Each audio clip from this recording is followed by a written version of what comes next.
Well, here goes nothing. A very good evening to you all. I'm Anthony Murphy, author and curator of Mythical Ireland. You're all very welcome to this very special live stream. Today is Friday, the 25th of February, 2022. And of course, that means it's Ireland Reads Day. Hence the logo in the top right hand side of your screen. You're all very welcome. For the next 3 hours, I'm going to be reading live. I am an ambassador for Ireland Reads. I'm very proud to be an ambassador for Ireland Reads for the second year running on behalf of Louth Library Service. If you're popping in, do say hello in the comments.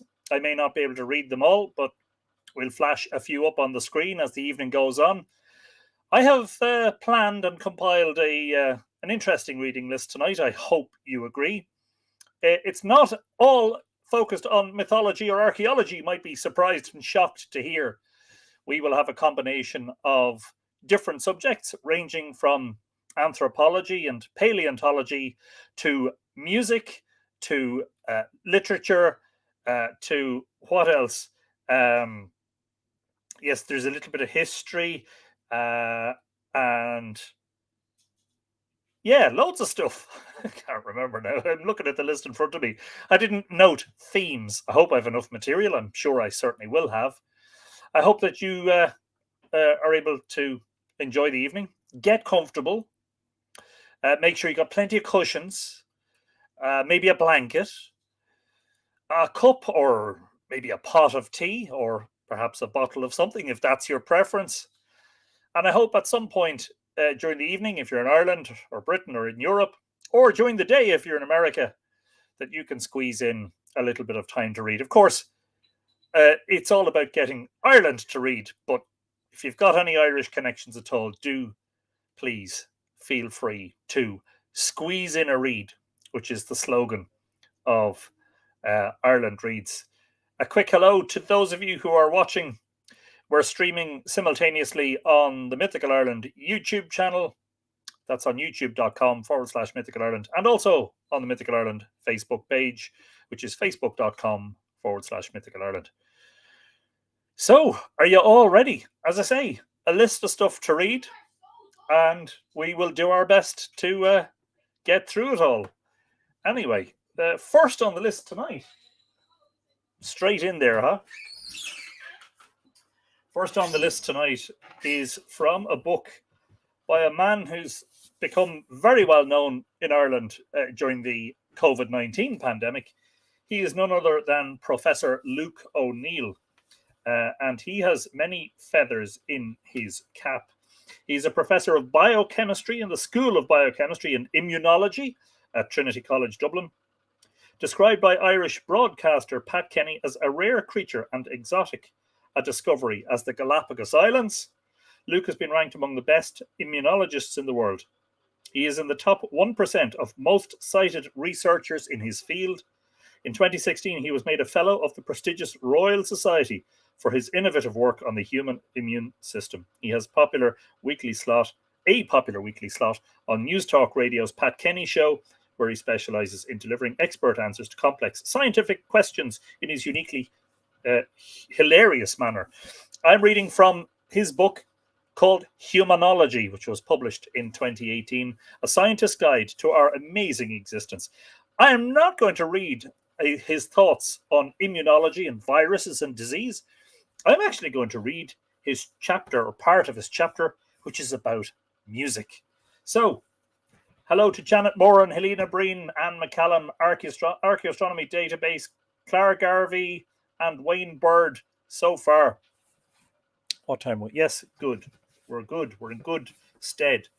So just before we begin, because it's a 3-hour live stream, I understand that people will be dipping in and out, and it's highly possible that people won't be able to stick around for 3 hours.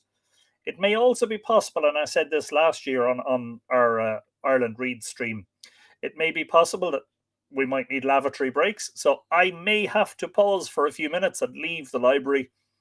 But that's just human, isn't it? I have my glass topped up. I have some mints as well, just in case the throat gets dry. Thankfully, it didn't happen until the very end of last year's stream. So if you're all ready, I will proceed, and I hope that you can enjoy tonight's, as I say, eclectic mix of topics from a choice of authors and specialists who I think you will agree will provide us with a rather entertaining evening. Hello also to Valerie Gallagher and McCallum. I said hello to, excuse me, Anne McCallum is shoveling snow. Well, we had the tiniest amount of snow yesterday morning, but it was gone an hour after sunrise. Michelle Alou is in County Meath. Kevin Miller says hello, and KB Viscom is watching on YouTube. Anyway, let's get going with Professor Luke O'Neill's Humanology, the scientist's guide to our amazing existence. What is it that makes us uniquely human? What sets us apart from other species?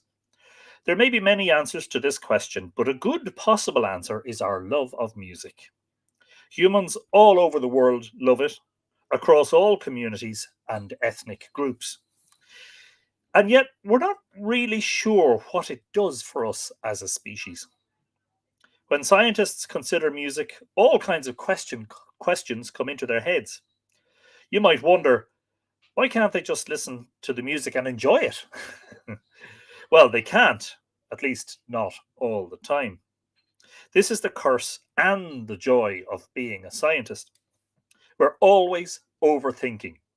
And remember, everyone is a scientist. Everyone wants to know about things and is curious. So let's get back to the topic in hand, or ear. Can listening to music bring benefits?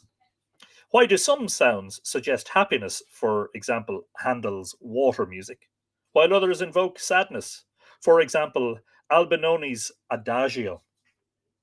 Why is a major key happy and a minor key sad? And is Nigel Tufnell from Spinal Tap correct when he says that D minor, excuse me, is the saddest chord of all? Whatever the reason, the musician in me wants to blame it on the boogie. Given how ubiquitous music is in our daily lives, you might be surprised to hear that science has yet to come up with a convincing explanation of what it's all about. Archaeologists tell us that our species has been enjoying it for a long time.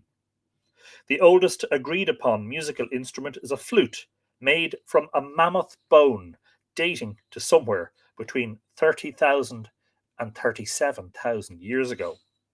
So music is clearly deep seated in our psyche. The particular mammoth who gave his bone is long extinct, as are all his family and friends. But it seems that our ancestors loved the sound made by that punctured bone when someone blew into it. We have clear explanations for other pastimes. We play sport because it involves skills such as throwing, hitting, and moving in coordination with a group that were crucial for our ancestors when they went on hunting expeditions or defended their tribe against other humans. We enjoy novels and films because they allow us to learn about the interpersonal dynamics crucial to our survival as a social species. But the enjoyment of music, this doesn't seem to help us do anything, or does it? And then it becomes even stranger. We respond to music at an emotional level, and in some ways, music is all about emotion. We don't need to think through our response. But deep in our subconscious mind, things are afoot. The notes of a chord sound good together only if their frequencies obey a strict mathematical relationship to each other. And the unfolding of a melody must obey its own law, revealing to the listener a gradually emerging pattern, which is occasionally broken. It seems to be the break in the pattern, that change or surprise, that we find especially enjoyable. Psychologists have come up with a few ideas as to why we enjoy music. One is that music survives as a relic of a time before spoken language. Perhaps our ancestors made noises to each other across the valley to express sadness or joy or anger or loneliness. Music might therefore survive as a souvenir of an intermediary stage between hoots and chirps of animals and the full complexity of modern human language. And this is consistent with animals enjoying music, as all pet lovers know. This phenomenon seems to depend on the frequency of the sounds. Labradors have vocal ranges similar to a human's and can make all kinds of noises that sound like singing. Any lab owners out there can testify to that. They take pleasure in music and will relax in response to classical music, but become agitated in response to heavy metal. I'm sure there are some humans who are similarly predisposed. Don't we all? Question mark, he puts in brackets. Cats, superior beings that they are, don't respond much to music. That is, unless you play it at a frequency in their vocal range. Then they love it. I wonder what preferences cats have in music. Pussy Riot? In Thailand, there is even an orchestra of trained elephants. They learn to play in different keys and appear to enjoy it more when the instruments are in tune. Unsurprisingly, the instruments are adapted for heavy use. Recently in New York, a human orchestra played music that the elephants had composed. The audience were asked to guess the composer. To the elephant keeper's delight, several said it was John Cage. Clearly, humans can survive without an appreciation of music. We know this from studying those who have no understanding of music at all. About one person in 25 suffers from a condition called amusia, which, in spite of its name, is not amusing at all. The effects of this range from tone deafness to a tonal inability to find any pleasure in music. God help them is all I can say. Some people are born with amusia, and some require it from a head injury or listening to too much Garth Brooks. I'm a fan of Garth Brooks, so I can't weigh in on that one. However, people with this condition do not seem to suffer unduly or be at a disadvantage. 4% of people are tone deaf. Some of these also have amusia. Those with tone deafness are unable to perceive pitch, by which is meant the highness or lowness of a sound. If a violinist plays a note on a violin, most people are hard pressed to tell you what that note is. That is, until another note is played. And you can then tell if the first note is higher or lower than the second note. This helps you identify the note. Tone deaf people can't do this. They can't tell a high note from a low note. Tone deafness seems to be a strong hereditary bracket in that it is likely to be governed by specific gene variants inherited from parents, close bracket, since both twins in a set of identical twins have been shown to have it.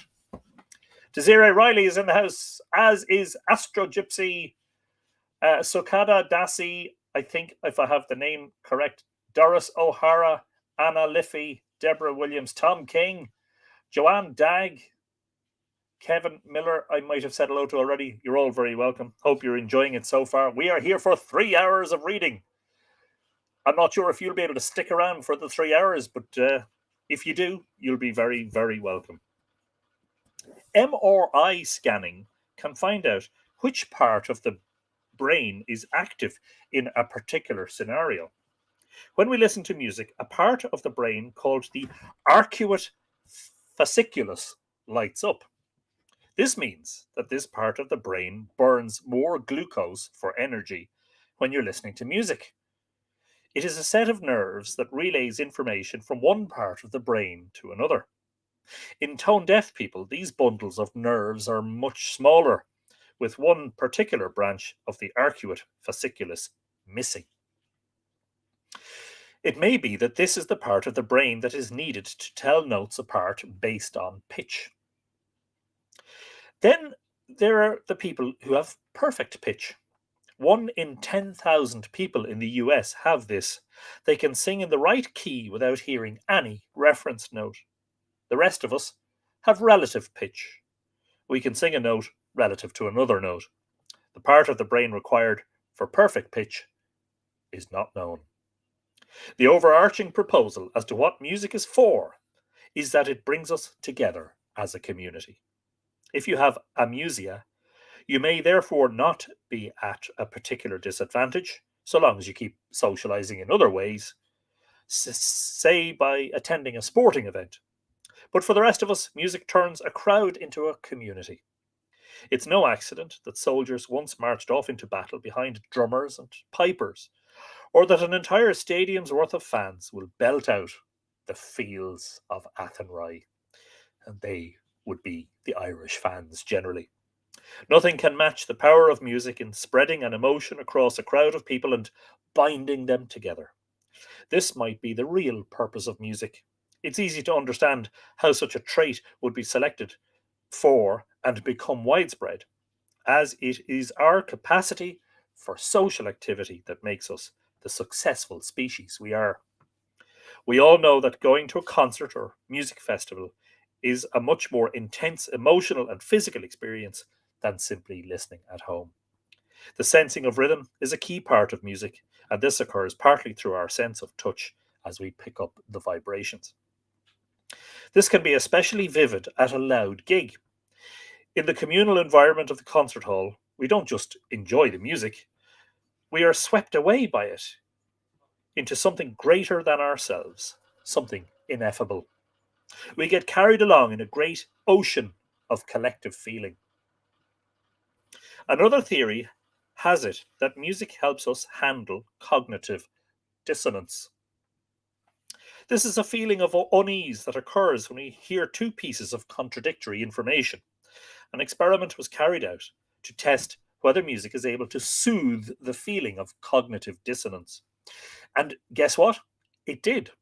The experiment involved a group of 4-year-olds, a heroic experiment, if ever there was one, being asked to rate a group of toys from favourite to least favourite. Having chosen their favourite toy, they were then told to only play with their second favourite toy. Imagine the consternation, and the adult in charge saying, "Do what you're told." Why? Because I told you so. Before the experiment, the children didn't mind playing with their second favourite toy.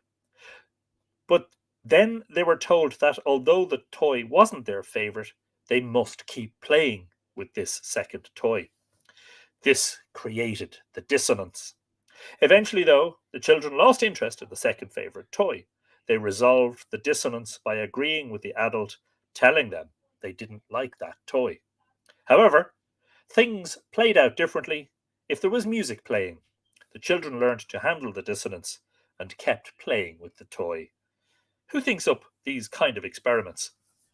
Psychologists. That's who.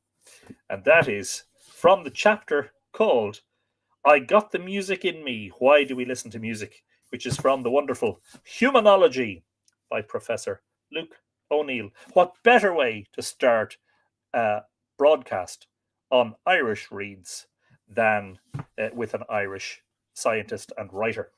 So, if you've just joined us, I'm Anthony Murphy of Mythical Ireland. I, of course, am an author myself and a prolific reader.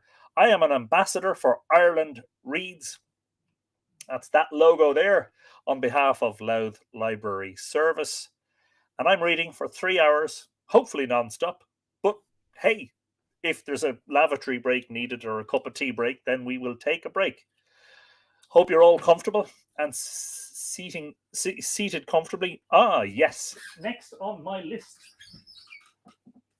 is a Man Booker Prize-winning book by another Irish writer.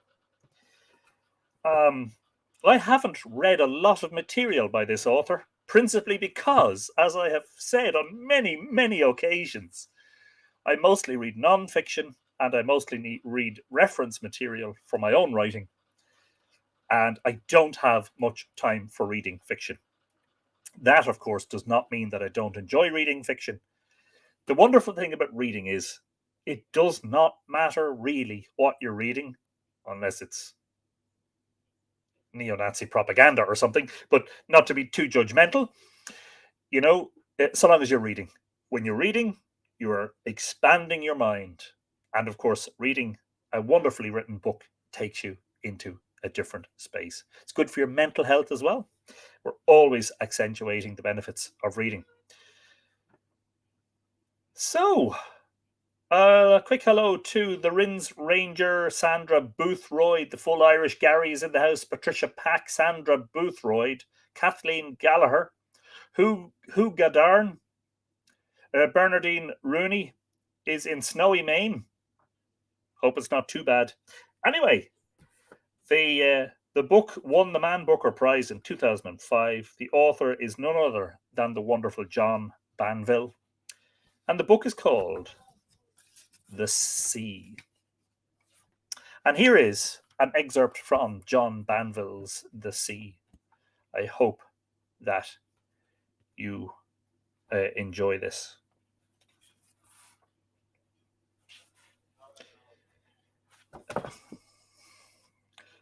One second while I have to silence the old phone because we do not want that ringing during the live stream. Morwena Blogs, good morning to you. A very special good morning. It is Ireland Reads Day here in Ireland. So this is John Banville's Man Booker Prize-winning novel, The Sea. Well, it is a short excerpt therefrom. We have had a storm. It went on all night long and into the middle of the morning. An extraordinary affair. I have never known the like in these temperate zones for violence and duration. I enjoyed it outrageously, sitting up in my ornate bed as on a catafalque, if that is the word I want. The room a flicker around me and the sky stamping up and down in a fury, breaking its bones. At last, I thought, at last the elements have achieved a pitch of magnificence to match my inner turmoil. I felt transfigured. I felt like one of Wagner's demigods, aloft on a thunder cloud and directing the great booming chords, the clashes of celestial cymbals. In this mood of histrionic euphoria, fizzing with brandy fumes and static, I considered my position in a new and crepitant light. I mean my general position.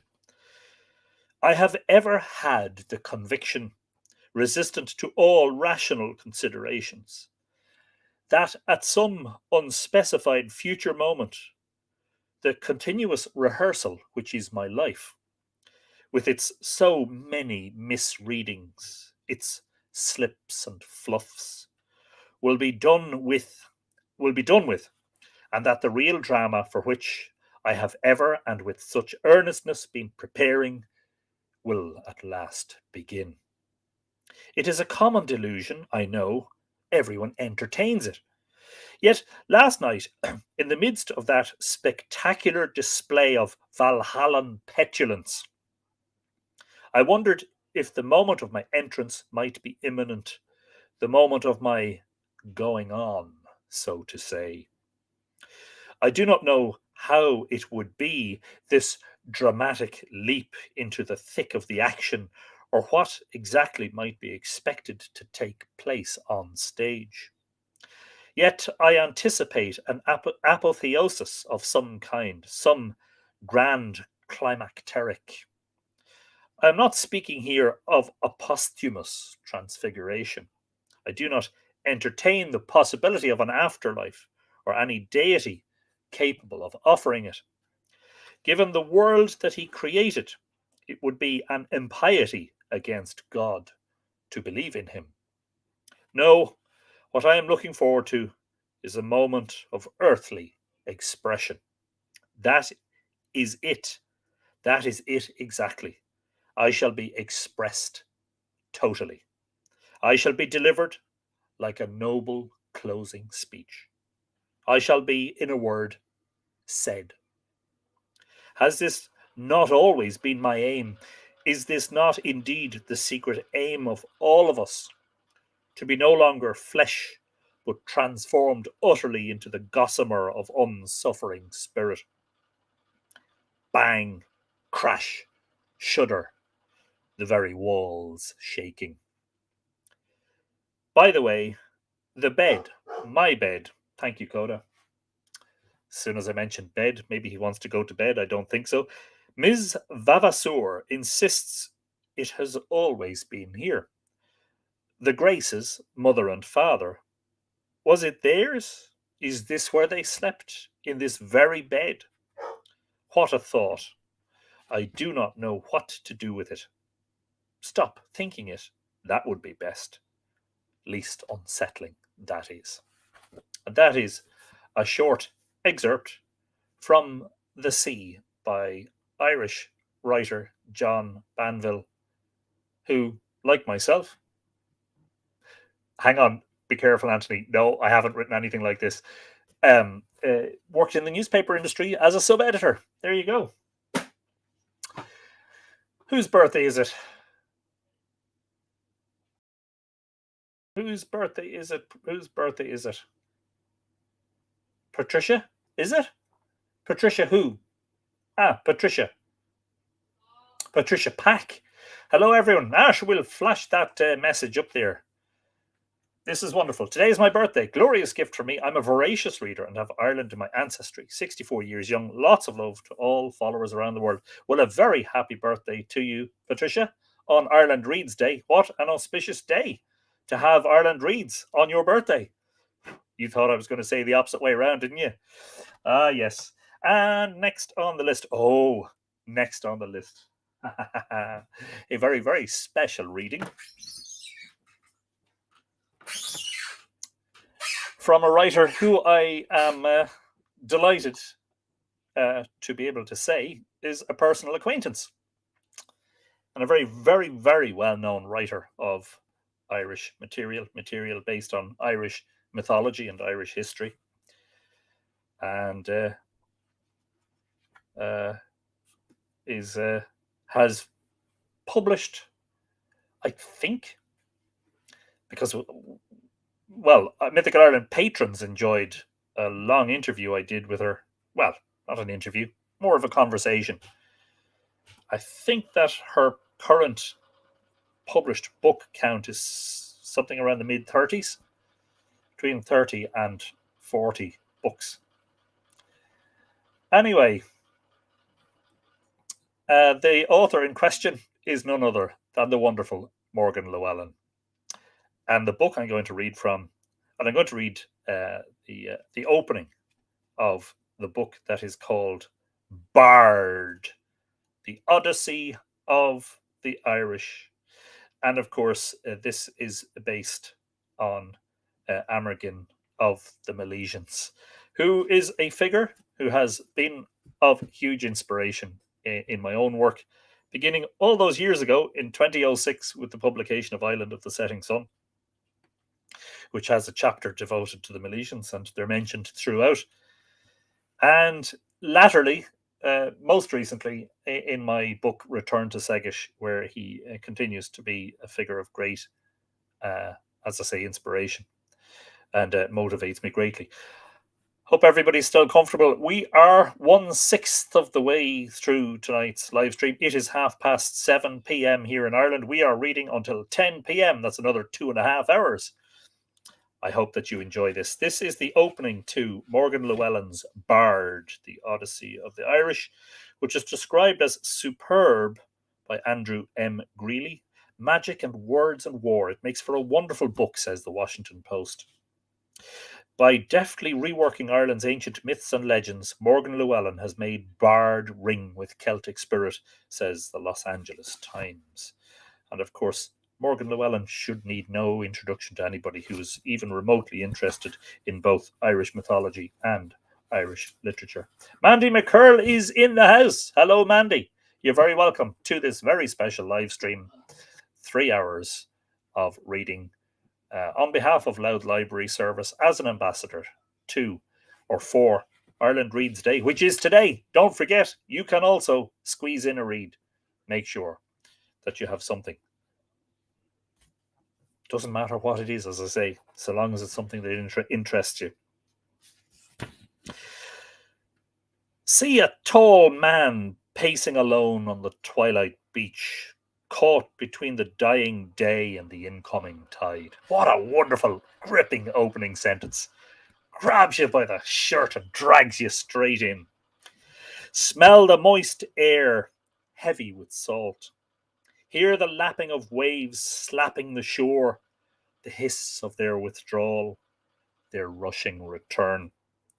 Tide flirting with sand, seducing, inviting, whispering tales from beyond the dark sea. Dark sea, fading light, and an old familiar restlessness combined to haunt Amergin the Bard. All his life he had suffered an itch in his soul, a formless yearning that blew toward him on the north wind. The green wind, he named it to himself, for to Amergin it seemed laden with verdant aromas from some fair otherworld existing only in his imagination. Yet the north wind persisted in torturing him with hints of that achingly beautiful and unreal land, his heart's home. Amergin had never felt truly at home anywhere, even inside his own skin. Tonight the mood was particularly strong, driving him to stalk the beach and endure his melancholy with gritted teeth. For once Clarsa did not ride his shoulder. Evening wind off the sea could damage the voice of a harp. But in a way, Clarsa was always with him, for she was an intimate part of the man, her music constantly in his thoughts. In the gradually deepening twilight, he began trying to capture the essence of the songs he heard on the wind and shape them to fit the harp's capabilities. But tonight, the ocean seemed to be a sentient presence, willfully intruding on his efforts at composition. He found himself gazing toward the horizon again and again, as if he expected to see what? Some goddess shaped from waves and foam to dispel his loneliness? Lust flickered through Amergin, random as heat lightning. A nice, just going to turn off that heater. A nice carryover between Luke O'Neill talking about music and John Banville talking about the storm and the sea. He shook his head, wryly amused at himself. Even a druid's vision could not see a goddess where none existed, or summon the spirit of the ocean herself and clothe her in flesh for his pleasure. Druid vision, like druid talent, was a sometime thing, not under a man's control. Excuse me. Its occurrence and usage were chosen by the spirits for their own communication. Amergin, bard and druid, understood this all too well. Yet Amergin the man still longed to grasp his elusive gift firmly and use it somehow to shape something better. He paused and bent to strip off his sandals, knotting their thongs together so he could sling them over his shoulder. He had an urge to walk barefoot and let the damp, sun-warmed sand ooze between his toes. He watched a lace of foam run up the beach and skitter back, glowing with hoarded luminosity. What was the source of such light, and how was it held? He wondered. The tide painted serpentines on the sand, and he bent to study them, curious to know what artisan had designed such graceful patterns and taught the sea to reproduce them. Amergin felt the glamour of a mystery beyond even Druid knowledge, and wished there were someone to whom he could express his thoughts. But he was singularly alone.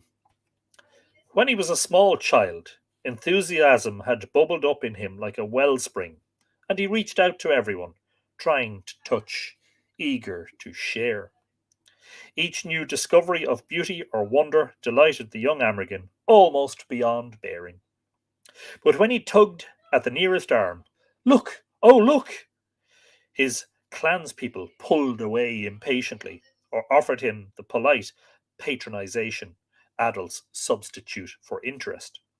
They assumed the little boy's excitement would fade when the spirit newly housed in his body grew accustomed to the world around it. But for Amergin, that never happened. The rebuff of busy adults drove him back behind a shield of shyness, hiding his vulnerability. He learned the lesson early. If you cared too much, if you opened yourself too far, you got hurt. Among the garrulous Galicians, he became notable for his quietness. His brothers teased him unmercifully for a time, accusing him of having been born with his jaws locked together. When he endured their taunts with unfailing good humour, they at last quit teasing the little boy and went in search of more responsive targets. Many seasons would pass before the Great Spirit demanded that Amergin fight free of self consciousness and speak up boldly, risking rejection and misunderstanding. Life forces weakness to give way to strength.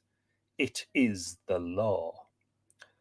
Now, as a trained bard, he still recalled the intensity of those early emotions and longed to communicate them to others, to bring to life with his poetry radiant realms transcending mere survival. His soul was nourished by beauty, his spirit was drawn to mystery. A bard's art must somehow harness both. The task was not easy. There were dark days when he sweated and struggled and swore over one slippery phrase that would not come right. Sleepless nights when he feared his skill would never equal his desire. Last night had been sleepless, today had seemed dark, though the summer sun shone. Still, Amergin sensed the brooding weight of a storm beyond the rim of the world, heightening his restlessness, driving him to prowl the beach and "What?" he cried aloud, startled. He froze in mid stride, staring northward beyond the sea, beyond the rim of the world. An urgent summons came winging to him on the green wind, shocking him like a lightning bolt. A powerful presence, not imagined but unbearably real, was calling to him, reaching out to him from beyond the farthest horizon.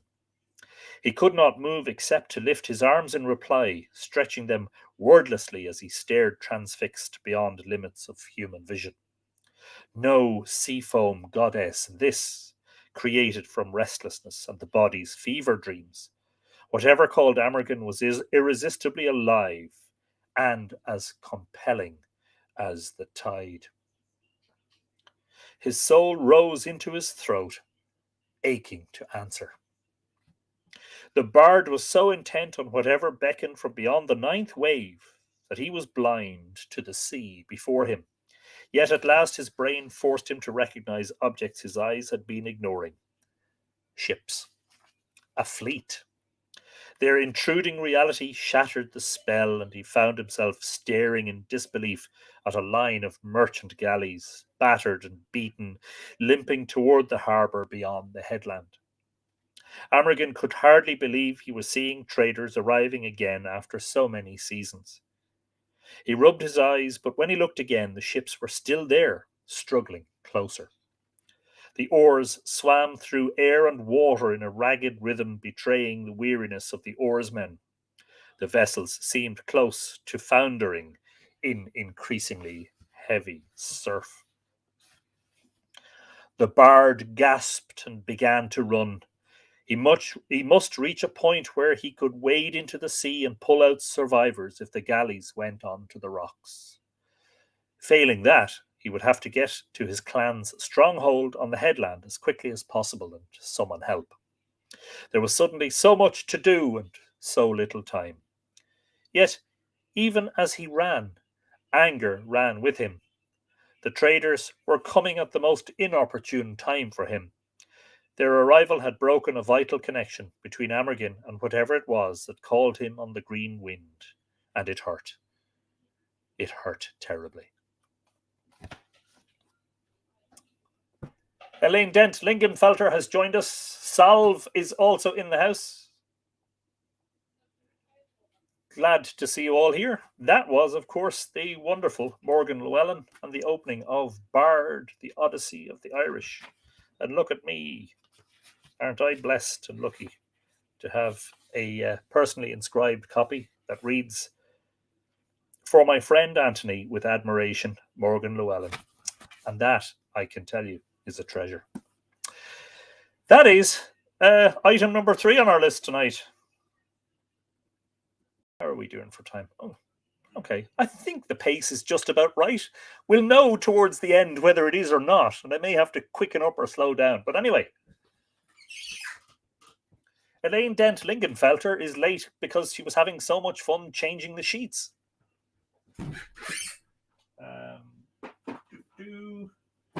Next on the list. Yes. This man has been mentioned on numerous episodes of Live Irish Myths over the past 2 years. The late great man that he was, a naturalist, an archaeologist, an anthropologist, a geologist, a polymath, you could say. Barbara Murphy is in the house as well. Hello, Barbara. And yes, I hope that I too hope that you can make it through the day, through the rest of the live stream. This book was mentioned on our book talk about The Way That I Went by Robert Lloyd Prager, which was a 20th century publication, first half of the 20th century. And Frank Mitchell is the author, and the book is called The Way That I Followed. The Way That I Followed is not a textbook. It is a diary of one man's personal encounter with the environment, a tale of discovery written with energy and affection. The mix of autobiography, anecdote, scientific opinion, and general comment on the landscape, coupled with the author's injection of humour, makes this an engaging and unique book. And I hope that you agree. Professor Frank Mitchell was partly responsible for the career of the late Professor George Ogan, who recently passed away. Professor Ogan, of course, excavated Louth, and we'll get a mention of that in the section that we're reading from the book. He lived for a time at Townley Hall, which is an old mansion not far outside of Drogheda, between here and Brunibonia, actually. And I passed the gate to Townley Hall on my journeys out the road to Douth and Newgrange. So this is the section of the book I just felt it would be appropriate dealing with Brunibonia. And it's actually at the very end of the book, after Professor Mitchell has made his way through all of the provinces and many of the counties. This book was, by the way, if you're interested, was published in 1990 by Country House. And it's incredible. I used to think 1990 was only a few years ago, and it's actually 32 years ago. How quickly time flies. Anyway, this is Brunibonia by Frank Mitchell. Newgrange, Louth and Douth are, of course, the kings of the ridge, but there are a considerable number of other monuments in the immediate vicinity, both on the ridge itself and on the broad gravel terraces of the Boyne that lie below the ridge on its southern side. I wonder what Professor Mitchell would have made of Dronehenge and all of the more recent discoveries. The terrace soils are very fertile, as are those on the Till Plain across the river, and it may have been this richness of the local soils that first attracted farmers to the area. My first visit to Newgrange was in the mid-30s with Arthur Stelfox, Tony Farrington, and R.A.S. McAllister. And of course, McAllister's name is very familiar to us as both an archaeologist and as a translator and editor of many of the old stories from the manuscripts. Though he has already bobbed up several times in my narrative, this was my first meeting with McAllister. I was no more than a student at the time. He was then Professor of Archaeology in University College Dublin, a small, alert man with twinkling eyes. He was always dressed in a blue serge suit and starched collar, and carried an umbrella. He had a fertile imagination. Some of the slabs in the roof of the great central chamber inside the Newgrange mound carry a black encrustation of manganese oxides, deposited from evaporating water.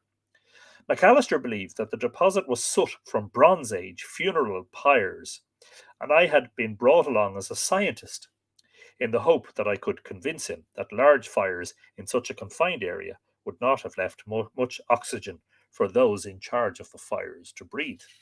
A salient and perhaps succinct point, Professor Mitchell. I do not know if he listened to me, but after a short interval he jumped to another ploy. He produced from his pocket a small pendulum bob attached to a length of string, and proceeded with the aid of the tip of his umbrella to try to push the bob in under the great stone basin in the right-hand recess of the tomb. Brackets, in his defence, I must say that the interior of the tomb was then much less tidy than it is today, close bracket. He thought that the basin might be serving as the cap of an open vertical shaft, such as are found in Mycenaean tombs. If he could get the bob in, he would lower it on the string, and so ascertain the depth of the shaft. I was amazed and embarrassed by his attempts, and retired down the entrance passage out of sight. However, he gave up after a short time and emerged from the tomb quite undisappointed by his failure. At Newgrange in those days, candles and torches were the rule, and the overlying dilapidated mound was partly covered by trees and scrub. Today's Newgrange makes us remember Brian O'Kelly, who worked there for 13 years in conjunction with Percy Leclerc, who directed the reconstruction of the facade of the mound carried out by the Office of Public Works. Brian, also known to us as Professor Michael J. O'Kelly, Brian excavated the chamber, straightened up the leaning stones in the entrance passage that made access difficult, and outside the tomb he also excavated around the vicinity of the entrance. Among the numerous important discoveries that he made, the most dramatic was the realization that the sun, when rising at its winter solstice, was low enough in the sky to shine up the entrance passage and illuminate the chamber itself. In the course of the outer excavations, large quantities of white quartz were found in the vicinity of the entrance, accompanied by numerous rugby football sized cobbles of granite from the Mourne Mountains. Such cobbles could not be obtained in quantity less than 30 kilometres from the site. Studying the arrangement of the quartz as he found it, spread-eagled on the ground, Brian came to the conclusion that white quartz interspersed with granite cobbles formed a wall face in the front of the mound in the vicinity of the entrance. Accordingly, he and Percy erected the high quartz-faced wall that is the principal feature of the monument as we approach it today. While we can never know what the original appearance of the mound was, I have to feel that the wall, as erected, overstates the case. But nothing ever stops in archaeology, and even since Brian's campaigns ended, there have been further developments. David Sweetman of the Parks and Monuments branch of the OPW has shown that on the slope between the access road and the Great Tomb itself, and approaching within 10 metres of the mound, there is a large ring of post holes and pits with charred wood and cremated bones, a henge monument on the style of Stonehenge. Finds and radiocarbon dates show that this monument is some hundreds of years later than the Big Tomb. The builders of the Big Tomb seem to have had no metal. The builders of the henge were early Bronze Age and clearly had metal. It would be interesting to know the range of social and economic differences that separated the two groups of monument builders. Of course, we now know that there were two genetically diverse peoples, and people who came in the Bronze Age are those from whom most of the modern Irish population are descended. But success brings its own problems, and the readier access to the great tomb which O'Kelly and Leclerc provided has brought a corresponding increase in visitor numbers. On a favourable day, 1,200 people will make their way in and out of the chamber. Now it is proposed to set up an archaeological park in the Boyne Valley with its focus on the great tombs. Experience elsewhere shows that even such laudable developments bring their own problems, and much sensitivity and good taste will be required if the proposed park is to be made a successful reality. Don't think that's still in the planning 32 years later. And this is Louth. There is a famous American national park at Yosemite in California, where there's a giant granite dome which has been deeply cut into by glacial action, so that the park abounds in cliffs, waterfalls, trees, birds, and animals. One book about it gives it, in its title, the attribute incomparable. I feel that though the scale and the context are very different, the site at Louth merits the same adjective. At Louth, the Great Mound has for more than 20 years yielded secret after secret as George Ogan continues his mammoth programme of excavation. I first met George when he assisted David Liversage in the excavation on Dalkey Island, and I rapidly got to appreciate his powers of application and persistence. George had put himself through University College Dublin, but as he had to work in the daytime, he could only attend night classes at the university. Unfortunately, a college regulation did not allow those who had taken evening degrees to proceed immediately to graduate work. The rules in Trinity were less formal, and I took him on as a research student. He produced a very good thesis on Irish Bronze Age swords, and also deputised for me in some teaching. By the time he had got his PhD, I had adopted him as my son in archaeology, just as I had adopted Bill Watts as my son in science. George dug in Jericho with Kathleen Kenyon, and then went on to Oxford to work with Christopher Hawkes. After a spell in Queen's University Belfast, he returned to University College Dublin, where he is now professor. And as I said a few months ago, George Ogan sadly passed away. When, as we shall see in the next section, Trinity College acquired the Townley Hall estate, also in the Boyne Valley, in 1957, I was anxious that any antiquities on the property should be examined. David Liversage dug a small Neolithic house site at the east end of the estate, and there was another small mound towards the west which George dug. Though what was left was not visually exciting, the mound contained a very simple passage tomb which rested on a complex stone setting. But underneath the mound was the remains of a roundhouse with decorated pottery in the style that Prager and McAllister had found at Carrowkeel in Sligo, known as Carrowkeel ware. There were also cereal grains and charcoal, which gave a radiocarbon date of 4,700 years ago. And of course, those dates have since been calibrated. They're older again, I think. George then located another site nearby, which had a decorated stone associated with it, and he secured permission to dig there. Unfortunately, after all his preparations were made, the permission was unexpectedly withdrawn. What were we to do? George and I looked at one another and said, "What about Louth?" So we went round to the Robinsons, on whose land the mound lay. We set out our position to old Mr. Robinson, whom I can still see clearly in his chair in front of the fire in the sitting room, and after some talk he gave his consent. The original idea was to explore the satellite smaller tombs in the vicinity of the big mound, but the work just grew and grew. I am very fortunate in that, living only a few kilometres away, I have been able to follow the yearly progress of the work, just as I was able to follow Brian O'Kelly's work at Newgrange. What is the story of Louth 20 years on?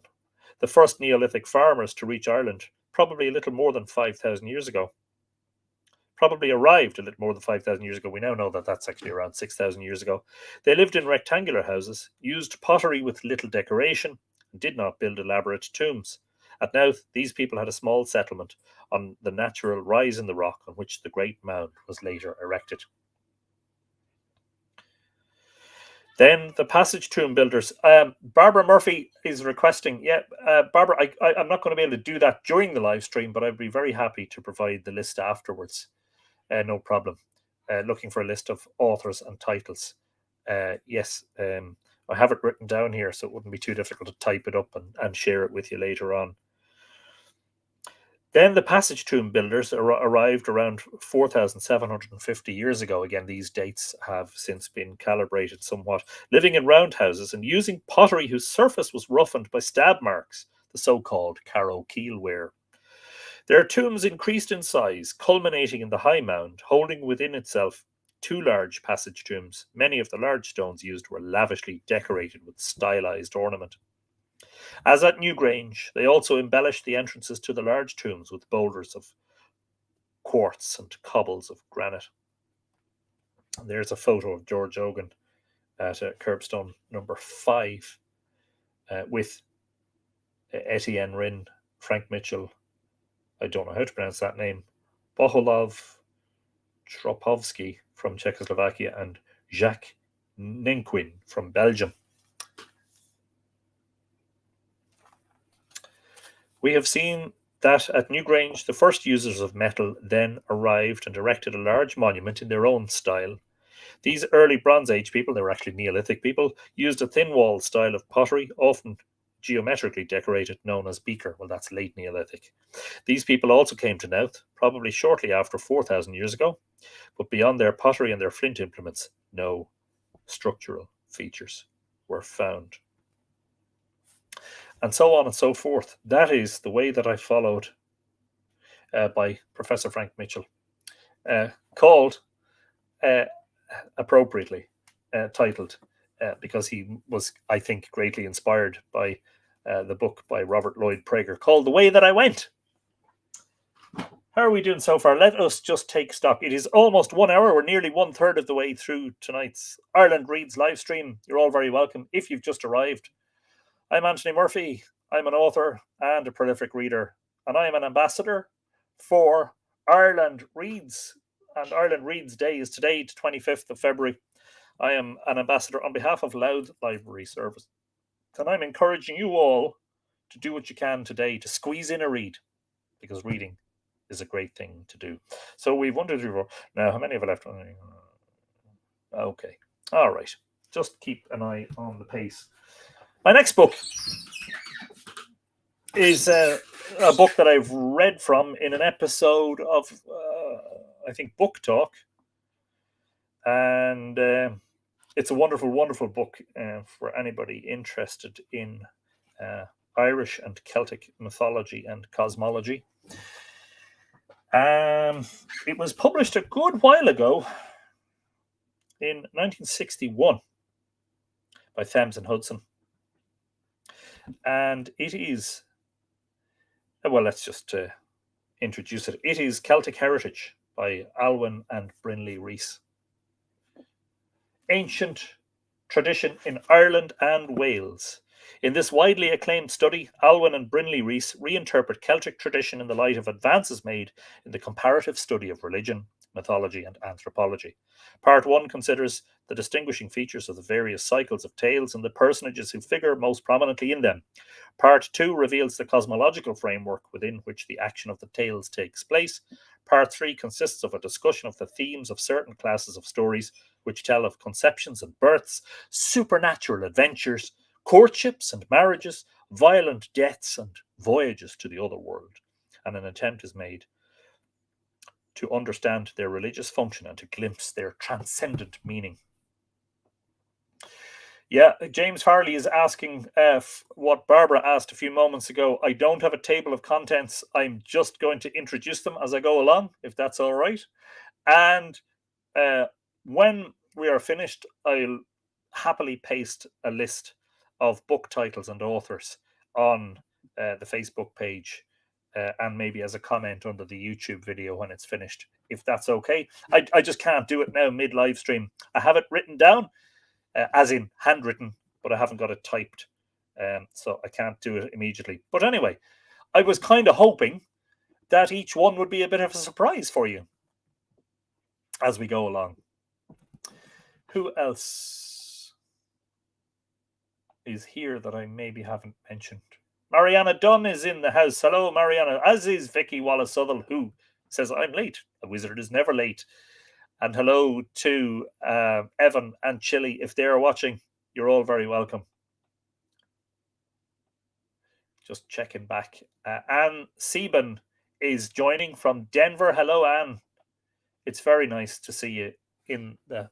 We're just literally over the hour now.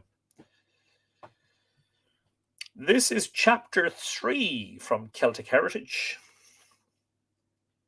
And it's called Darkness and Light.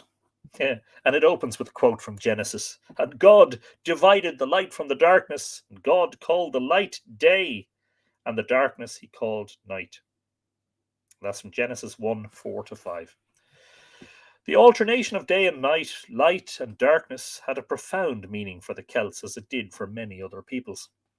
It manifested a fundamental duality which had a variety of other expressions. Even now, the dead of night is felt to be nearer to the other world than is the light of day. A person born during the night can see ghosts and phantoms which are invisible to the children of day. Fairies and other spirits become active after sunset. Night, in a very real sense, belongs to them, and it is fitting that mortals should withdraw to the security of their own firesides.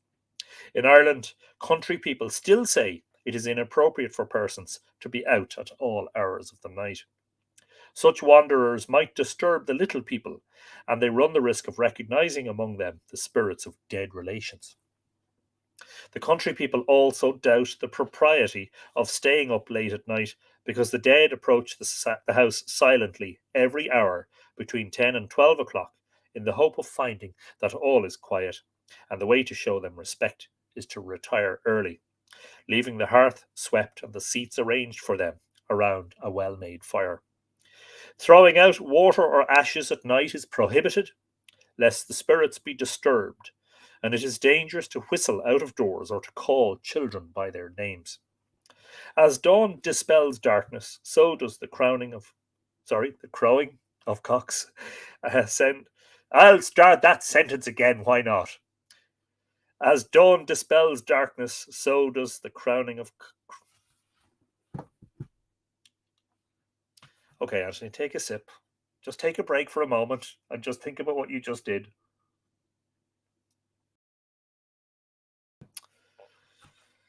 Third time lucky, maybe?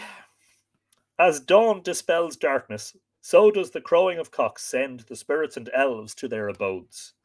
Night seems to be their day, and day their night. Given this atmosphere of belief, it is small wonder that night is the propitious time for divination, witchcraft, wakes for the dead, and the telling of supernatural tales. As the day consists of two halves, so does the year consist of summer and winter. The 1st of May is the calends of summer, the 1st of November the calends of winter. And these two festivals divide the year into 2 seasons of 6 months each. Summer is the period when nature is awakened, when young people used to leave the winter homestead to spend their time in summer dwellings, tending their herds on the hills and indulging in outdoor pastimes. By November Eve, Samhain, they returned again to the old home and spent the winter nights plying their fireside crafts, listening to fireside stories, and entertaining themselves indoors. The Fianna, likewise, used to spend the summer season from Bealtaine, the 1st of May, to Samhain, hunting and fighting in the forests. But from Samhain to Bealtaine they quartered themselves upon the settled population. Winter is the dark side of the year. Nature is asleep. Summer has returned to the underworld, and the earth is desolate and inhospitable. In Wales, January was called the Black Month. November, the first month of winter, was known as the Dark or Black Month in Scotland, Cornwall, and Brittany. And the Scots referred to the depths of winter as...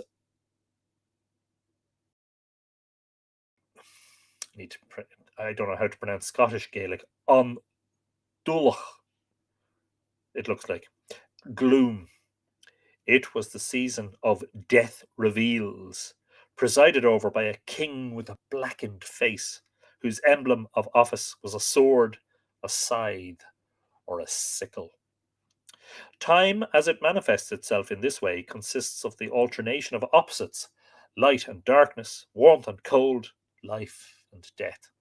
The Collini calendar, a Gaulish calendar engraved on a bronze tablet which was unearthed in France in 1897, bears witness to a still more thoroughgoing application of this dual principle of the measurement of months and years. While most of it is inscribed in abbreviations which cannot be interpreted with any certainty, its basic structure is quite clear.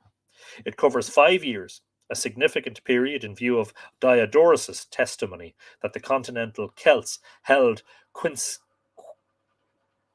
quinquennial sacrifices.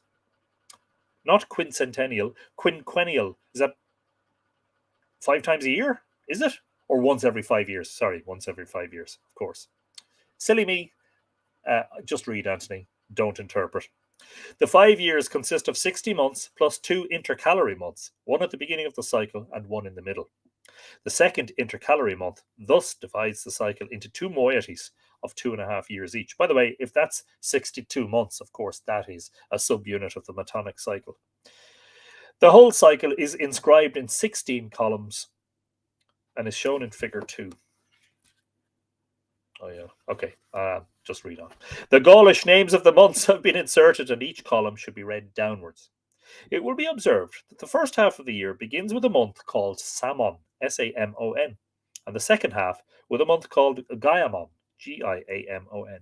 2 words which are related to the words for summer and winter, respectively, in the surviving Celtic languages. In accordance with this, early interpreters of the calendar concluded that Samon was the midsummer month, that might be pronounced Savon, and Gaiamon, or Gaiavon, the midwinter month. Alternatively, it might be argued that Samon and Gaiamon are the first months of summer and winter, respectively, corresponding roughly with May and November, the 2 turning points of the traditional Celtic year. Other considerations, however, suggest a complete reversal of this order.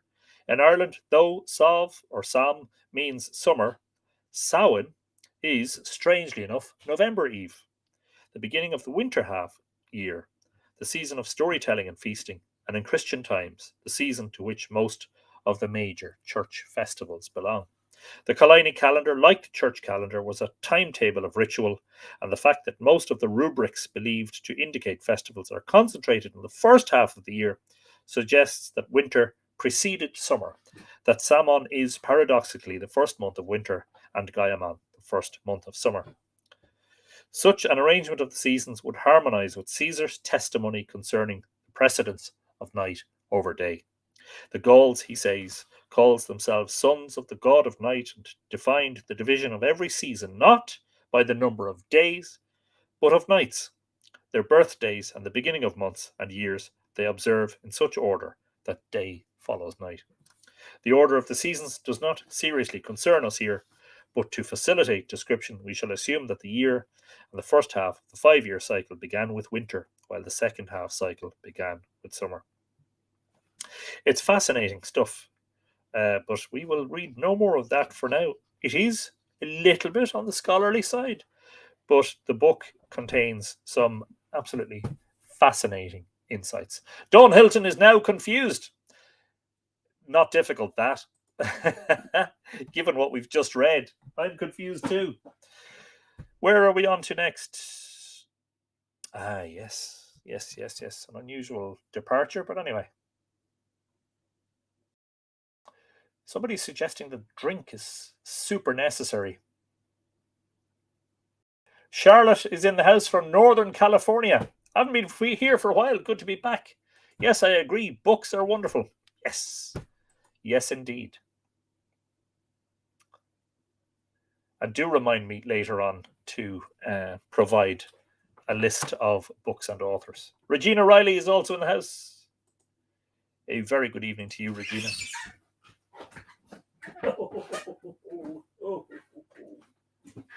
Oh, geez, the old back's not good.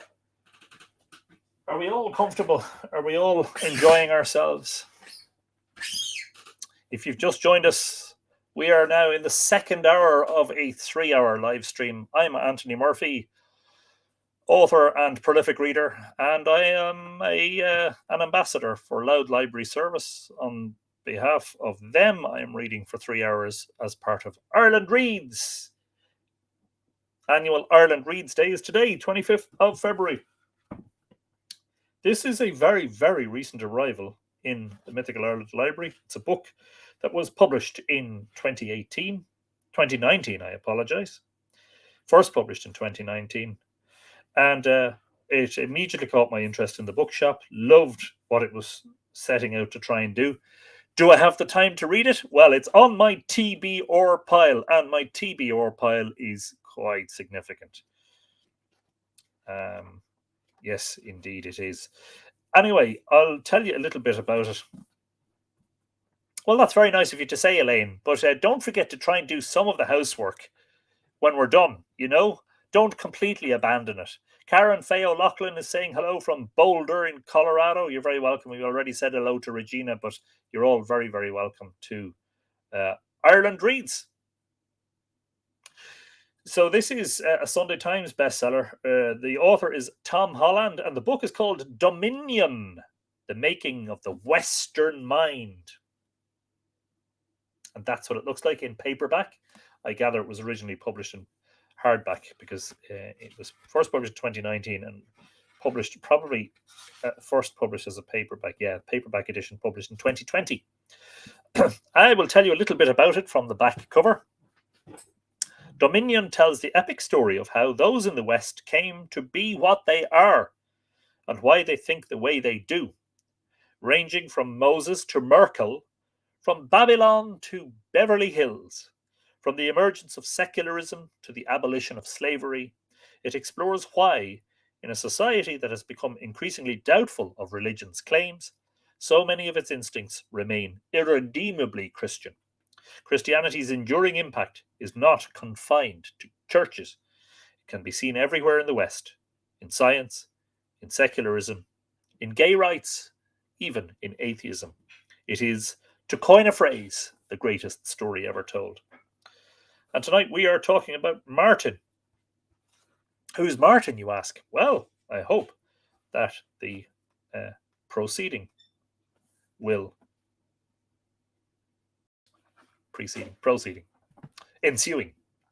suffice. Elaine does not want to be nagged about housework. Fine, no nagging. All right, we'll back off on that one. So this is book number 6 on my list. There's a further 8 to go. So how are we doing? 8:15? Yeah, I think we're in good order so far. Sharing and caring, and this is a subsection of a chapter that's called Charity, chapter 5. This book runs to a total of 525 pages. The last chapter is called Woke, by the way. That's interesting. Anyway, I haven't read this yet, but I picked out a section while I was preparing for this live stream that I thought you might enjoy. I hope you do. In 397, in a village beside the Loire, 2 rival gangs gathered outside a bare stone chamber where an old man lay dying. It was late afternoon by the time he finally breathed his last, and at once a violent argument broke out as to where his body should be taken.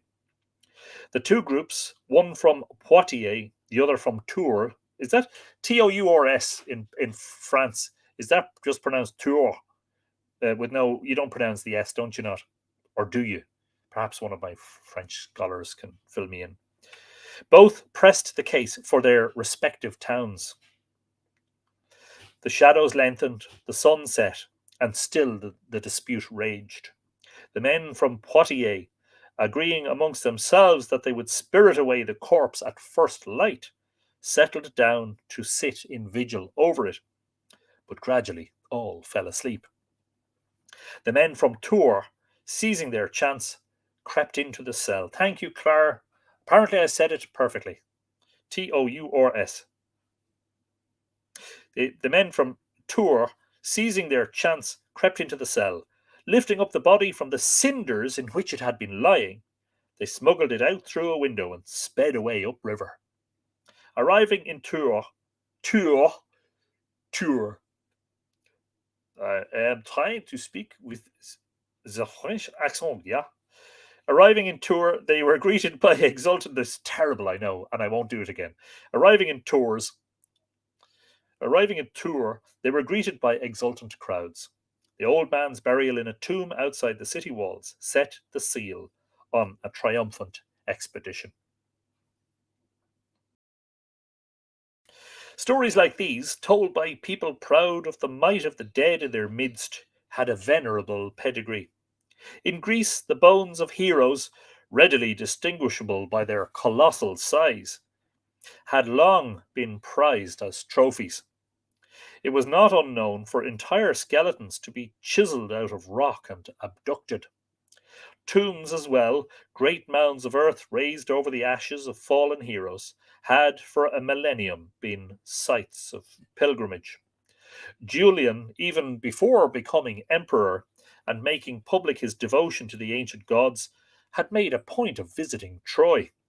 There he had been shown the tombs of Homer's heroes and the temples raised to them by none other than the local bishop. Seeing Julian's raised eyebrow, the bishop had only shrugged. Is it not natural that people should worship a brave man who was their fellow citizen? Pride in ancestral warriors ran very deep. The old man, claimed for burial by the party from Tours, had once been a soldier. Indeed, he had served in the cavalry under Julian. It was not, however, for any feats on the battlefield that Martin was admired by his followers, nor was it for his lineage, nor for beauty, nor for splendour, nor for any other of the qualities that traditionally had ranked as those of a hero. Among the notoriously haughty noblemen of Gaul, Martin had inspired many an appalled curling of the lip. His looks were those of a, this is a quote, his looks were those of a peasant, his clothes shoddy, his hair a disgrace, unquote. Yet such had been his charisma, such his mystique, that various aristocrats, far from despising him, had been inspired by his example to leave their estates and come to live as he did. 3 miles downriver from Tours, on a grassy plain named Marmoutier, an entire community of them was to be found, camped out in wooden shacks or else in the caves that honeycombed a facing cliff. It was a venture that brought a flavour of distant Egypt to the banks of the Loire. There, out in the desert, amid the haunts of bandits and wild beasts, men and women had been living for many years. Their ambition, it was, to reject the delusions of civilization, to commit to a lifetime of chastity and self abnegation, to live as monachoi, those who live alone. And doesn't that sound a bit like Monachon Magan's name, which means monk? Monachon. The monks who had settled there did not think to sacrifice everything. They kept their land. Peasants still worked fields for them. As they might have done in their leisure time back in their villas, they passed their time reading, talking, fishing. And yet, for all that, to live as they did, after having been bred to greatness and luxury and worldly expectations, was undoubtedly a sacrifice. Seen in a certain light, it might almost be heroic. And if so, then Martin, judged by the venerable standards of the aristocracy in Gaul, represented a new and disconcerting breed of hero, a Christian one. Such was the very essence of his magnetism. Oh, that is a complete sentence. I do apologize. I will read it again. Such was the very essence of his magnetism. He was admired by his followers not despite, but because of his rejection of worldly norms. Rather than accept a donative from Julian, he had publicly demanded release from the army.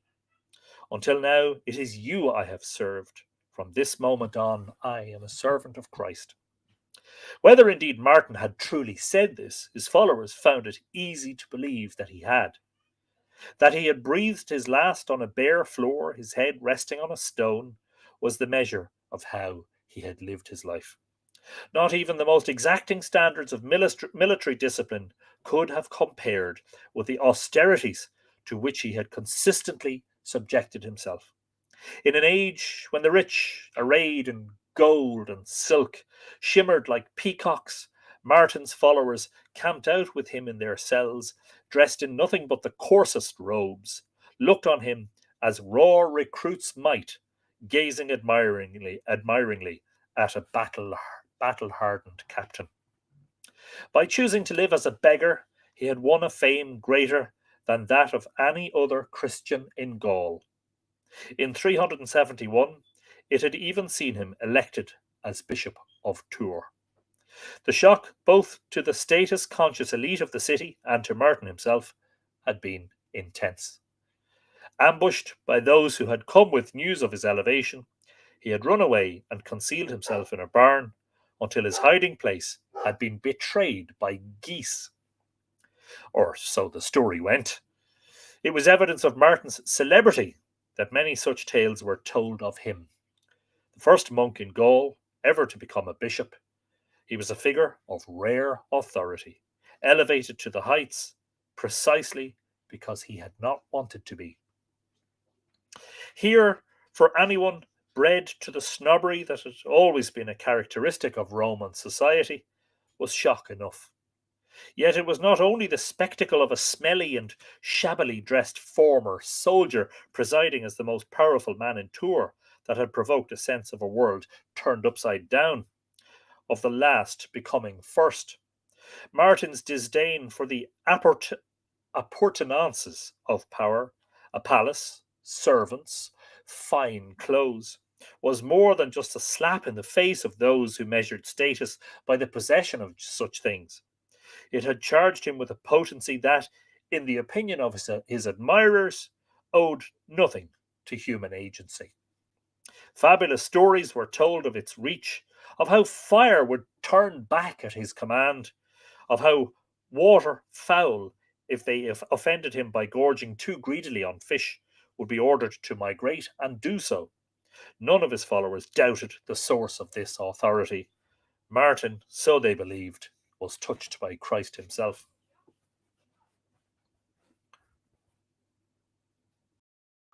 If you want to be perfect, go, sell your possessions and give to the poor, and you will have treasure in heaven.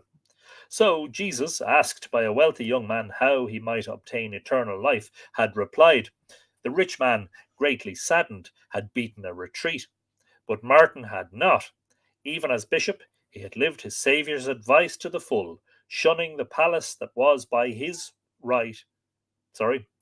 his by right of office, and living instead in a shack out at Marmoutier. That he had indeed stored treasure in heaven for himself was evident from the sound heard as he lay dying of psalms being sung in the sky, but also from the miraculous services that he had been able, while alive, to do to the sick and wretched.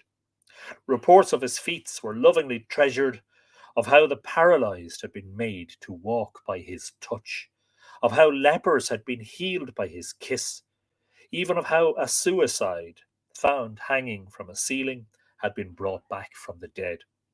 Here in those tales was a challenge to the wealthy that grew more pointed with every retelling.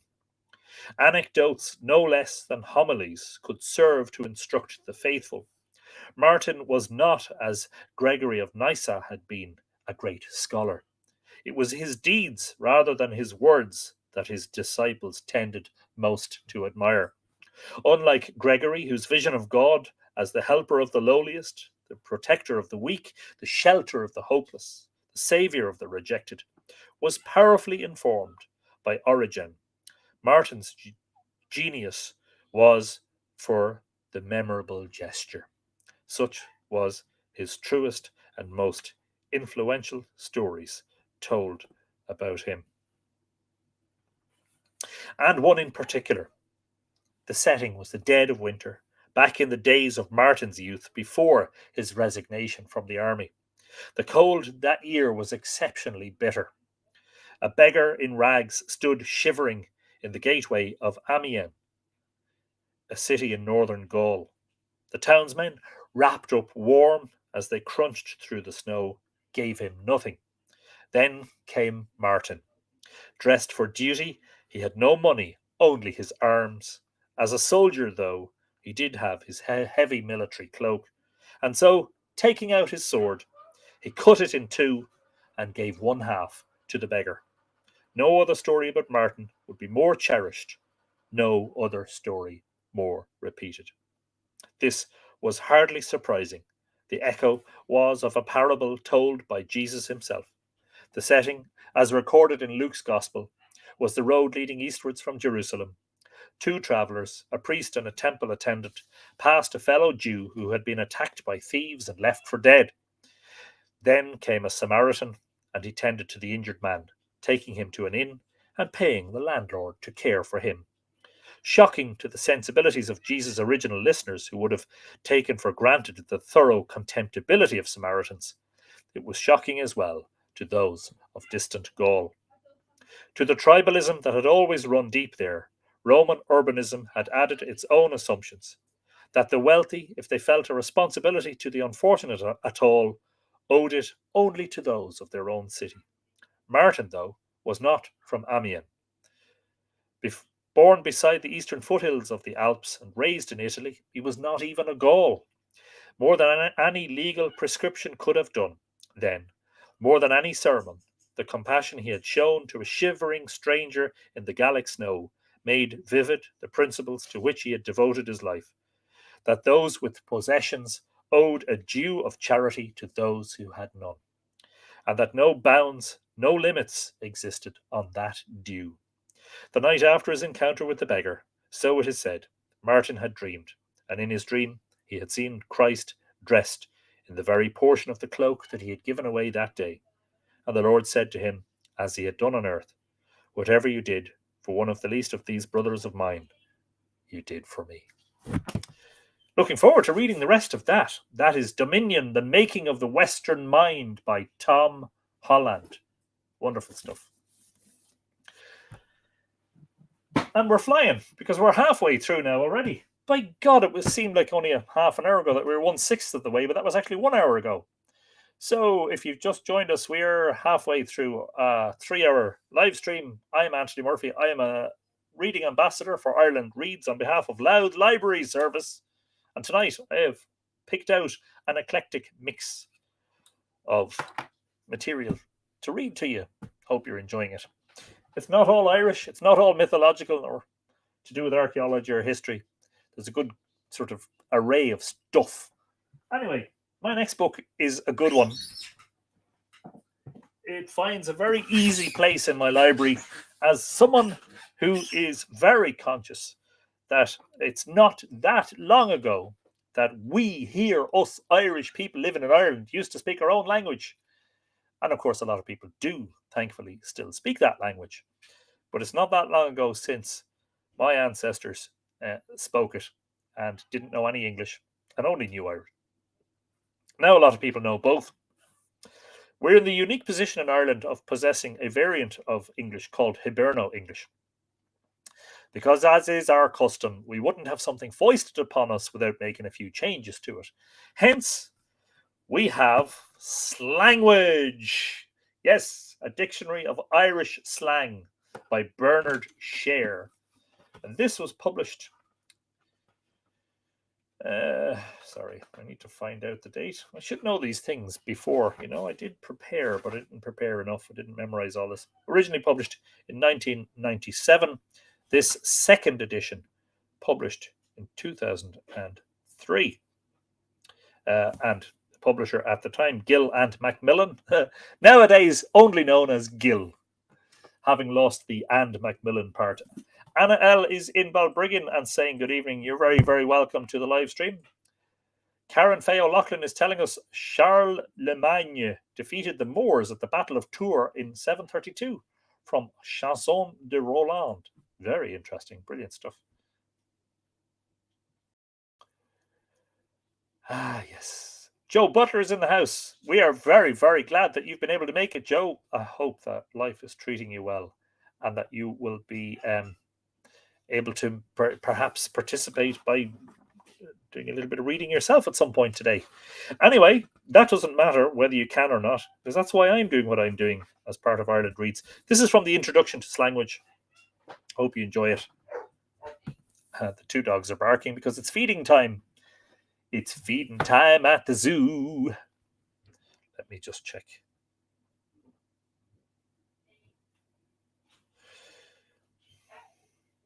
Yes, just past, half past. And haven't required any sort of a major toilet break or anything yet, so that's good going. So this is from the Introduction to Slanguage. Actually, the introduction, I'm reading sort of from the middle of the introduction, not from the beginning, but the beginning of the introduction starts with a quote from James Joyce's Finnegan's Wake.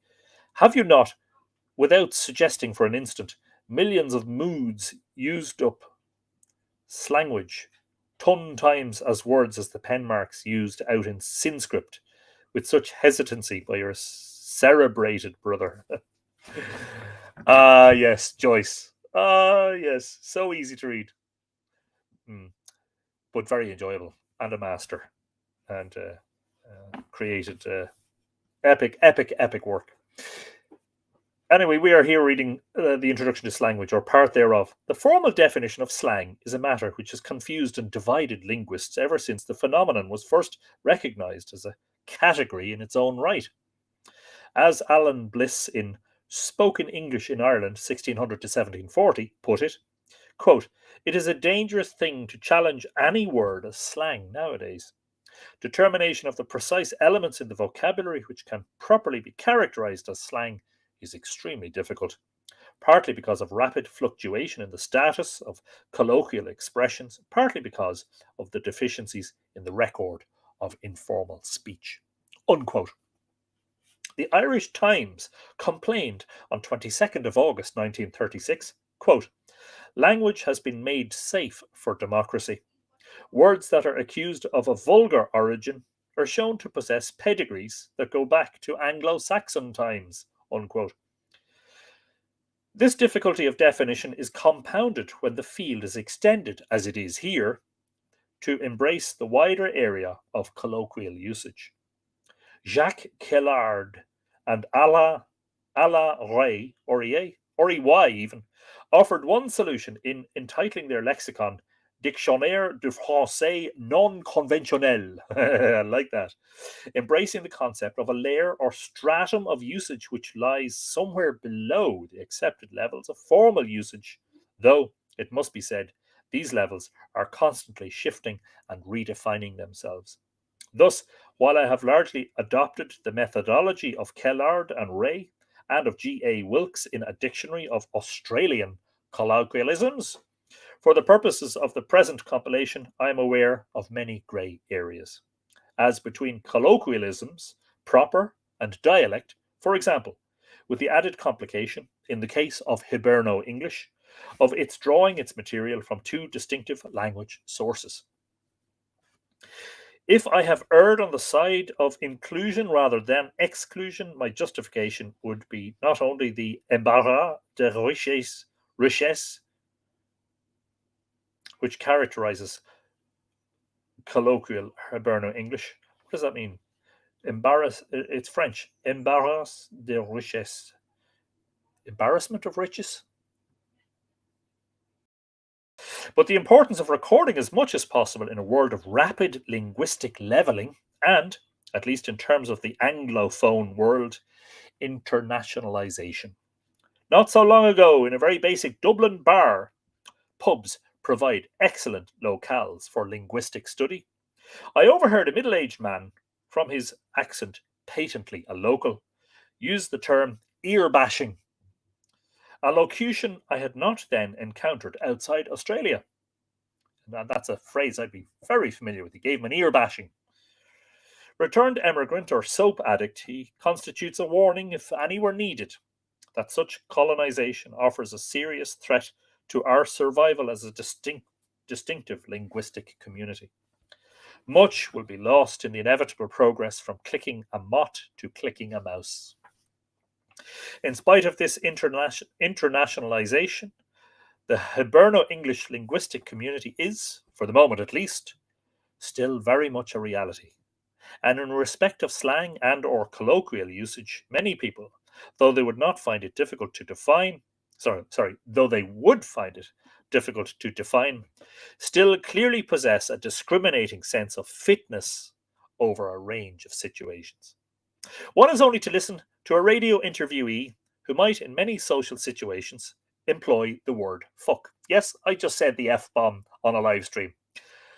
And its derivatives, with the unthinking frequency which has led to the Irish being regarded by startled visitors as the most foul-mouthed nation in Europe, struggling to edit the word out of his conversational norm, like being commonly summoned into service as enclitics.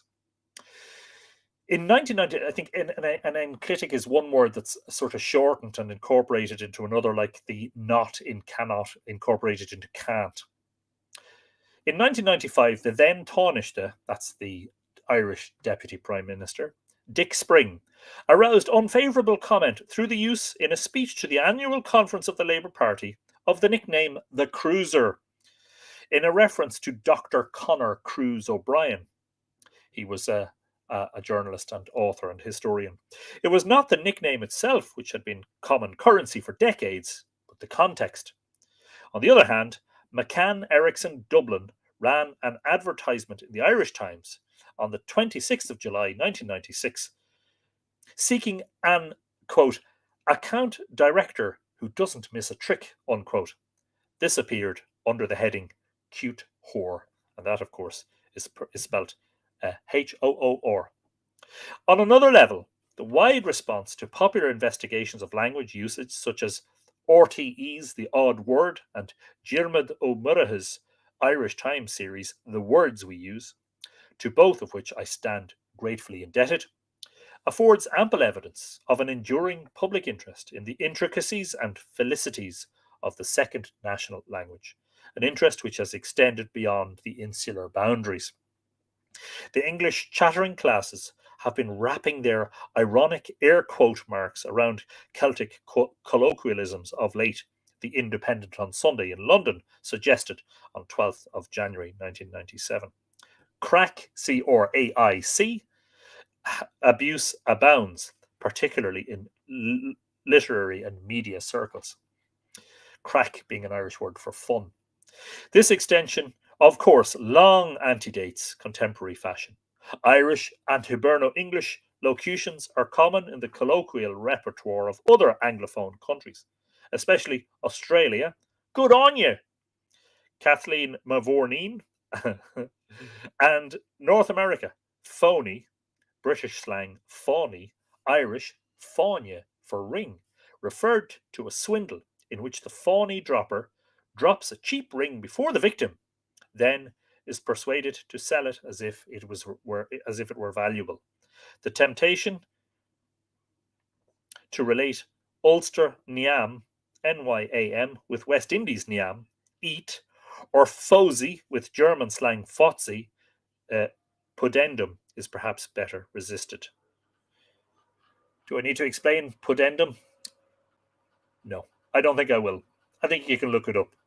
If the Irish language currently occupies an equivocal position as a vernacular, its influence upon the vocabulary and usage of Hiberno-English is a matter not only of historical record, but of demonstrable actuality.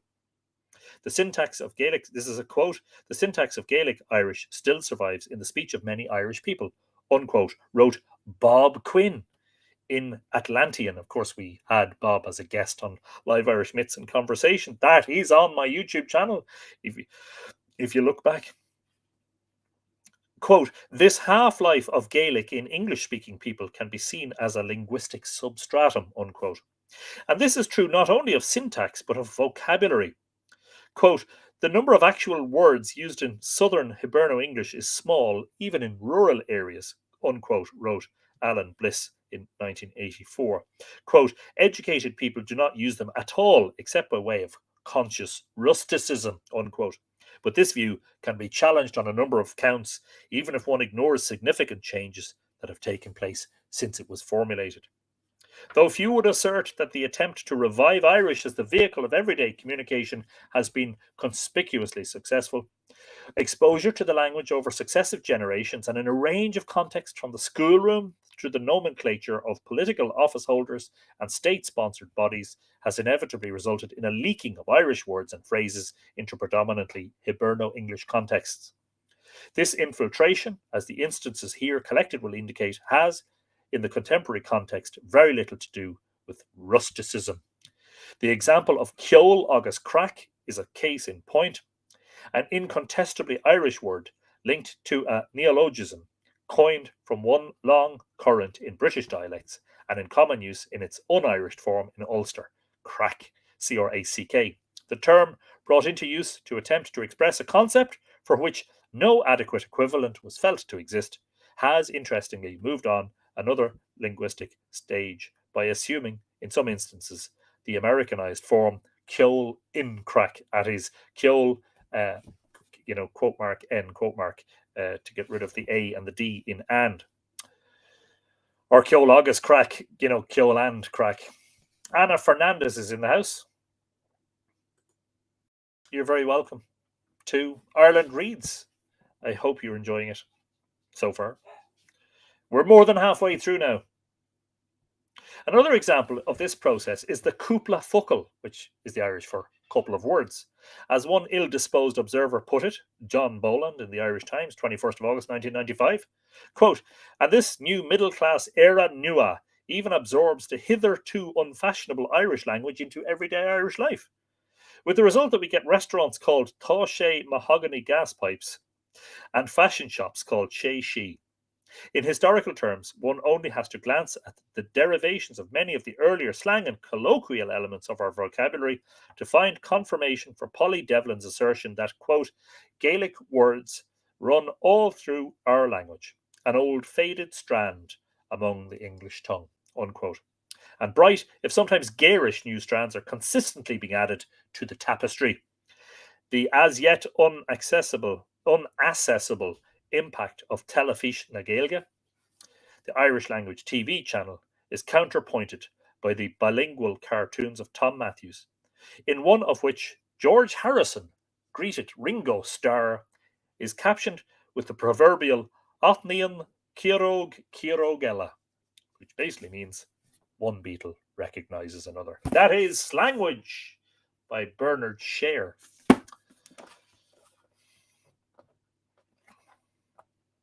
Oh, what about a Sleveen? I don't know how it's pronounced. Is it Sleveen or SH or just SL? We shall find out. Let's just look up Sleveen. There you go. Sleveen. Sly individual, as thus term of abuse. I'm sorry for the language, but this isn't exactly a children's program. And this is literature. 1965, Lee Dunn, Goodbye to the Hill. Quote, you bastard, you Sleveen bastard, he yelled into my face. 1968, Miles Nagopaline, the best of Miles. You don't hesitate to denounce me to your even weightier wife as a thief, a fly-by-night, a Sleveen, and a Bacchus Shul, whatever that is. Hugh Leonard, Out After Dark. Coda is trying to beep over the language. That's what's happening there. That fellow's a Sleveen, he said. It was a pejorative word meaning a little mountainy fellow, as treacherous as he was, unpredictable. Love it. Sleveen. Where are we going next? Oh, yes. One of my all-time favourites. No less. Where are we? 8:45. An hour and 15 minutes left still. God, can you suffer it? This is one of my favourite books in the entire library. It's called Myths of Creation by Philip Freund. Philip Freund is now deceased, but was something of a polymath. A novelist, poet, short story writer, documentary film writer, television dramatist and playwright, as well as essayist, literary critic, and anthropologist.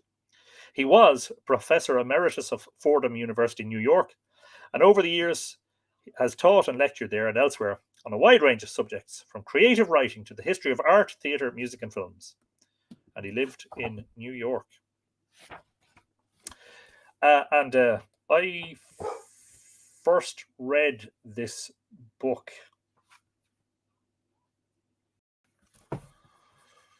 probably about 8 or 9 years ago. I bought it secondhand, and because it deals with universal or global themes of creation myth, there was one about Out of the Monster, and that was the one that gave me a flash of inspiration about the story of the Mata being a creation myth. And this book proved very valuable. Anyway, I'm going to read a little bit from the conclusion of the book, which I hope that you will find interesting, as I have done. And I suppose he's calling into question not science necessarily, but some of the conclusions of science. And it is very interesting. Hope you find so. Hope everybody's still comfortable. I hope you're all drinking plenty of tea or whatever it is you're having yourself. I am on the water, for now anyway. I may or may not indulge in a glass of vino later on, after the live stream is finished. If you've just joined us, this is a 3-hour live stream. I'm Anthony Murphy, writer and reader, and I'm an ambassador for Ireland Reads. That is today, Ireland Reads Day, which encourages people to squeeze in a read in their busy lives and to get back to what gives us all inspiration and passion and education, which is reading a book. This is from the conclusion of The Myths of Creation by Philip Freund. Elaine Dent Lingenfelter is drinking root beer. I would ask you to pass it round, except for you're across the ocean and there's still kind of a lingering pandemic, so probably not such a good idea, but I hope you really enjoy it. My readers will shake their heads and say, yes, there are some slight resemblances, but science is very different from mythology. Scientists have a method, and they use mathematics and direct and controlled observation to arrive at their conclusions. Mythology has been mere intuition and guesswork on the part of primitive man.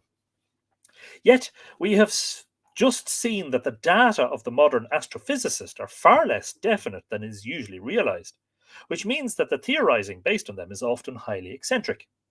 The very size of the figures offered and played with by astronomers should give us pause.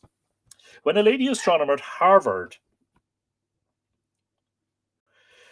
tells us that the count of stars in the heavens is in the zillions, does not the reader share my lack of knowledge of what that connotes? It is a sum so large as to suggest nothing at all to us. Who can actually form a mental image of 1 zillion, 2 zillions, 10 zillions, zillions? Like a wise ancient Persian or Hindu, we might prefer to regard such a number as a symbol only of infinity, of what we do not know, but not as anything factual. Every year, the astrophysicists convene to read papers on their latest deductions, which the newspapers report in full detail. Of course, this was published in the 1990s, I think, was it? Or even earlier. It might have been earlier than that. This was published... way off, Anthony. Originally published in 1964. Republished in 1965 and 2003. I do apologize. Way off. I've been collecting such reports for years, along with my creation myths. As I confessed in my first chapter, I've always found an immense store of poetry in astronomical observation and thinking.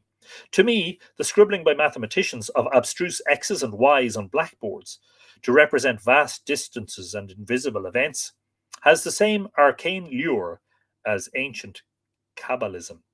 It has been excellently said that the X's and Y's of science are, in essence, the frolicsome Greek gods and goddesses in their latest disguise. Our astronomers change their statistics very quickly. Indeed, for example, Dr. N.U. Mayle of Lick Observatory and the University of California recently declared that the sun moves in a circular course around the center of the Milky Way galaxy at a rate of 62 1/10 miles a second less than had been believed, which exposes a possible error of 36% in former computations of its speed. His new guess is 109 miles per second. He founds his figure on a study made by him of the radial velocity systems of 50 globular clusters, systems of stars formed into clusters shaped like a globe.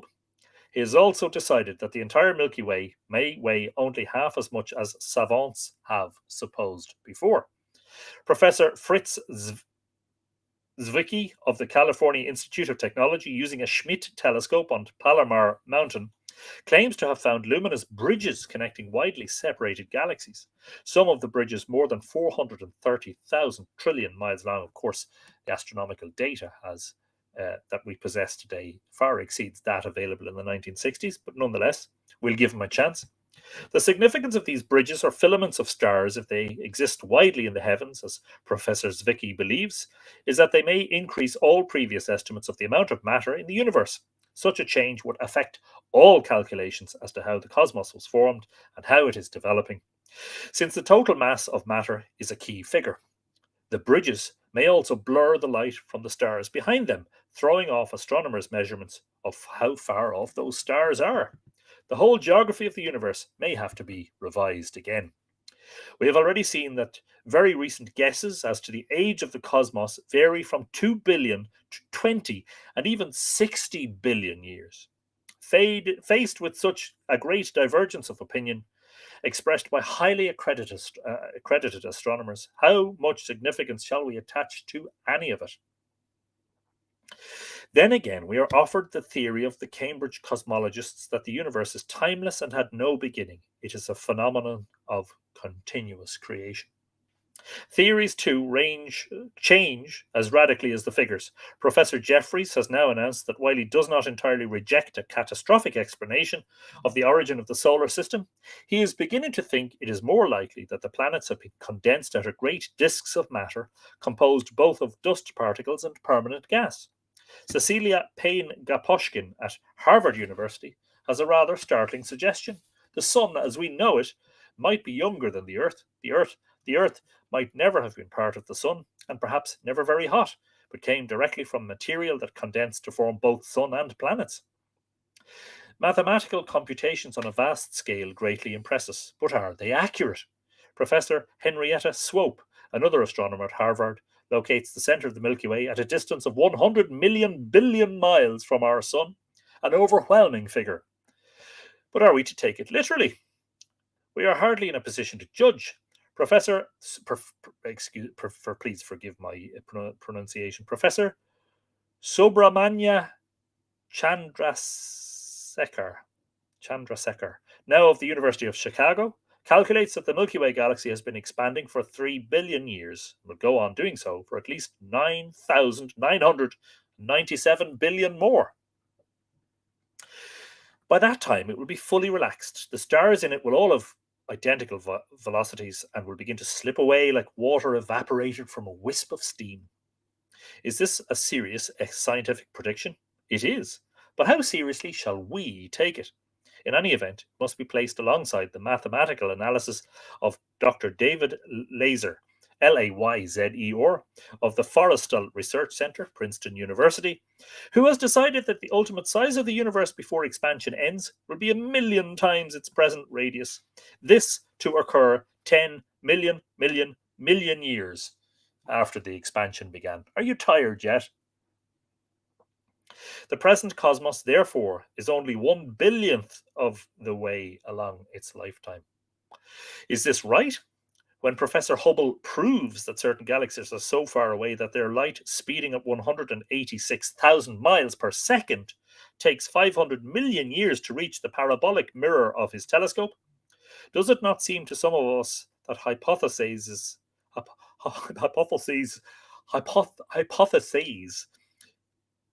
resting on such uncertain facts have a very shaky foundation at best? Do they merit the term scientific? These staggering figures uncomfortably remind us of that Renaissance divine, Bishop Ussher, who, with his quill pen, arrived at not only the day and year on which had occurred the creation of man, but also the precise hour. No one shall know the day or the hour. The astronomers offer these theories that are, perforce, actually based on very little evidence. That the ruddy shift in the spectrum, on the spectrum, means that the galaxies are in flight from an original exploding atom, that new hydrogen can appear from simply nowhere. All this is backed by the most abstruse mathematics, which only a handful of highly intelligent people can possibly understand. The layman accepts most of these statements on faith because the proof which is offered is usually beyond his comprehension. Astronomical knowledge is largely symbolic. It is scarcely empirical. The conditions for precise measurement and observation that apply in the more sober branches of science do not exist in astronomy. Well, I think they're existing now much more so than they were when Mr. Freund wrote this. We have an impression of knowing much when actually we know very little. An honest astronomer will not deny that he is only speculating. As I have said, his are merely daydreams, not unlike those of early man, but far more expensive. Expensive.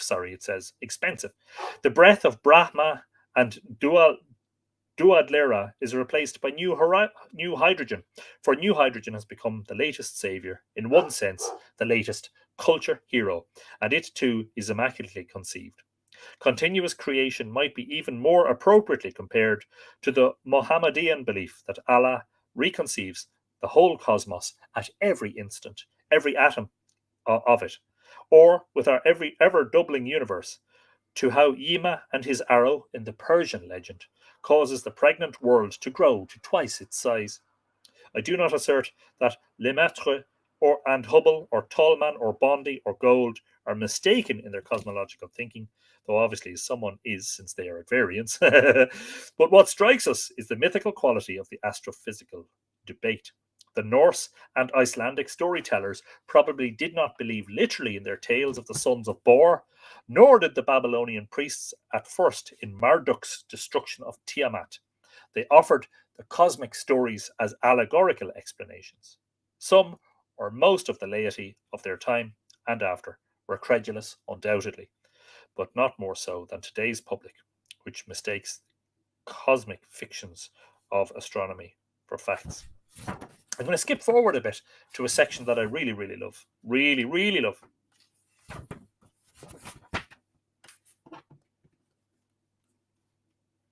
But more important, from my point of view,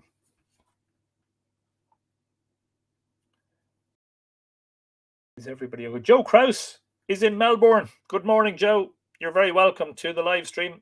Hope you are in good form. But more important, from my point of view, is the public unawareness of how large a role is actually played in scientific hypothesizing by the faculty of intuition. The history of science is filled with instances of noted workers in all fields who testify in their memoirs that a hunch, a perhaps inexplicable ray of light, suddenly led them to a major discovery. Is it Newton under the apple tree or Galvani watching his wife cook frog's legs? Some of these invaluable finds seem to have been pure accidents. That many theories have such origins does not really discredit them. And they are doubtless also based on an element of logic and have a background of a thorough factual survey as well. But what inspires the author of a scientific hypothesis to choose one route, one direction of approach rather than another, when many offer themselves with equal persuasiveness to him or confront him with an equal opacity? Whence comes the hunch? What directs the ray of light, the seemingly lucky chance that without warning illuminates the right dark path to be followed? The problem is too complex to probe easily, yet I suspect that in such circumstances, the mind of all of us has an innate tendency to follow one path rather than another, amongst many, almost involuntarily. Studies in Gestalt psychology, as well as a neo-Jungian approach, might be helpful here. In any event, is intuition always an infallible guide? And may it not lead us in the same direction or along a route closely parallel to myth?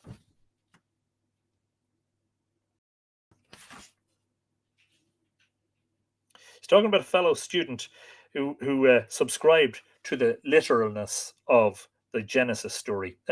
Creationists, we call those.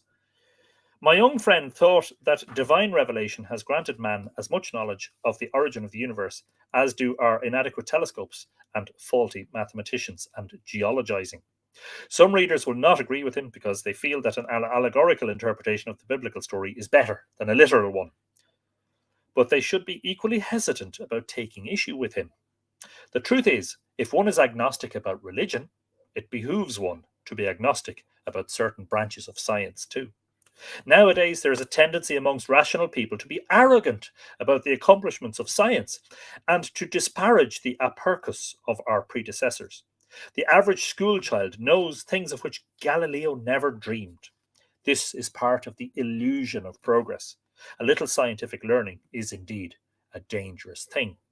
The more insignificant modern man becomes on this shrinking earth, hardly a cosmic speck, the more arrogant he is.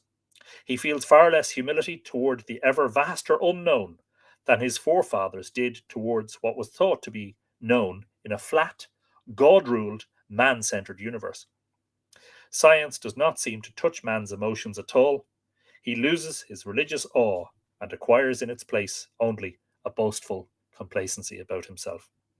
His intelligence grows, but not his genius. That is Myths of Creation. Philip Freund. Up next, we have. Oh, yeah. Nice. Good. Last summer, I was visiting the excavations at Bowbeck Monastery. Well, it was really a grain growing and bread baking and food supply network of the Cistercians, just a mile or two outside Drogheda in the county of Meath. And I flew the drone every day, and then I did a big, long sort of feature, sort of little documentary for YouTube about the excavations, in which I interviewed Matthew and Geraldine Stout. During my talk to Matthew Stout, he mentioned both the Leakeys, who are very well known archaeologists, stroke anthropologists, and he also asked me if I knew about Lucy. And I said, Lucy? Who's Lucy? And he said, Lucy, this famous skeleton that they found in Ethiopia. I said, no, I didn't know about it. Anyway, somebody who, one of the patrons, I'm going to name her. I'm going to do it. One of the patrons, Anne McCallum, picked up on that and said, oh, Anthony hasn't read Lucy. I'll send him a copy as a gift. And she did. The beginnings of humanity, how our oldest human ancestor was discovered and who she was. I am just going to very briefly tell. This is actually right at the beginning of the book. I'm going to sort of relay the excitement of the two gentlemen who found the skeleton of Lucy, who was, I'm not sure if she still is. I'm not entirely sure that she hasn't been surpassed in age by another find, but certainly at the time was the oldest hominid. The remains of the oldest hominid ever found anywhere on the earth.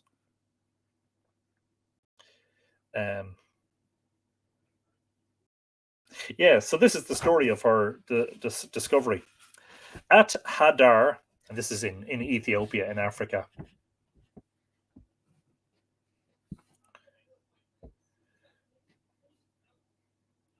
Keep chugging, Anthony. We are lol, says James.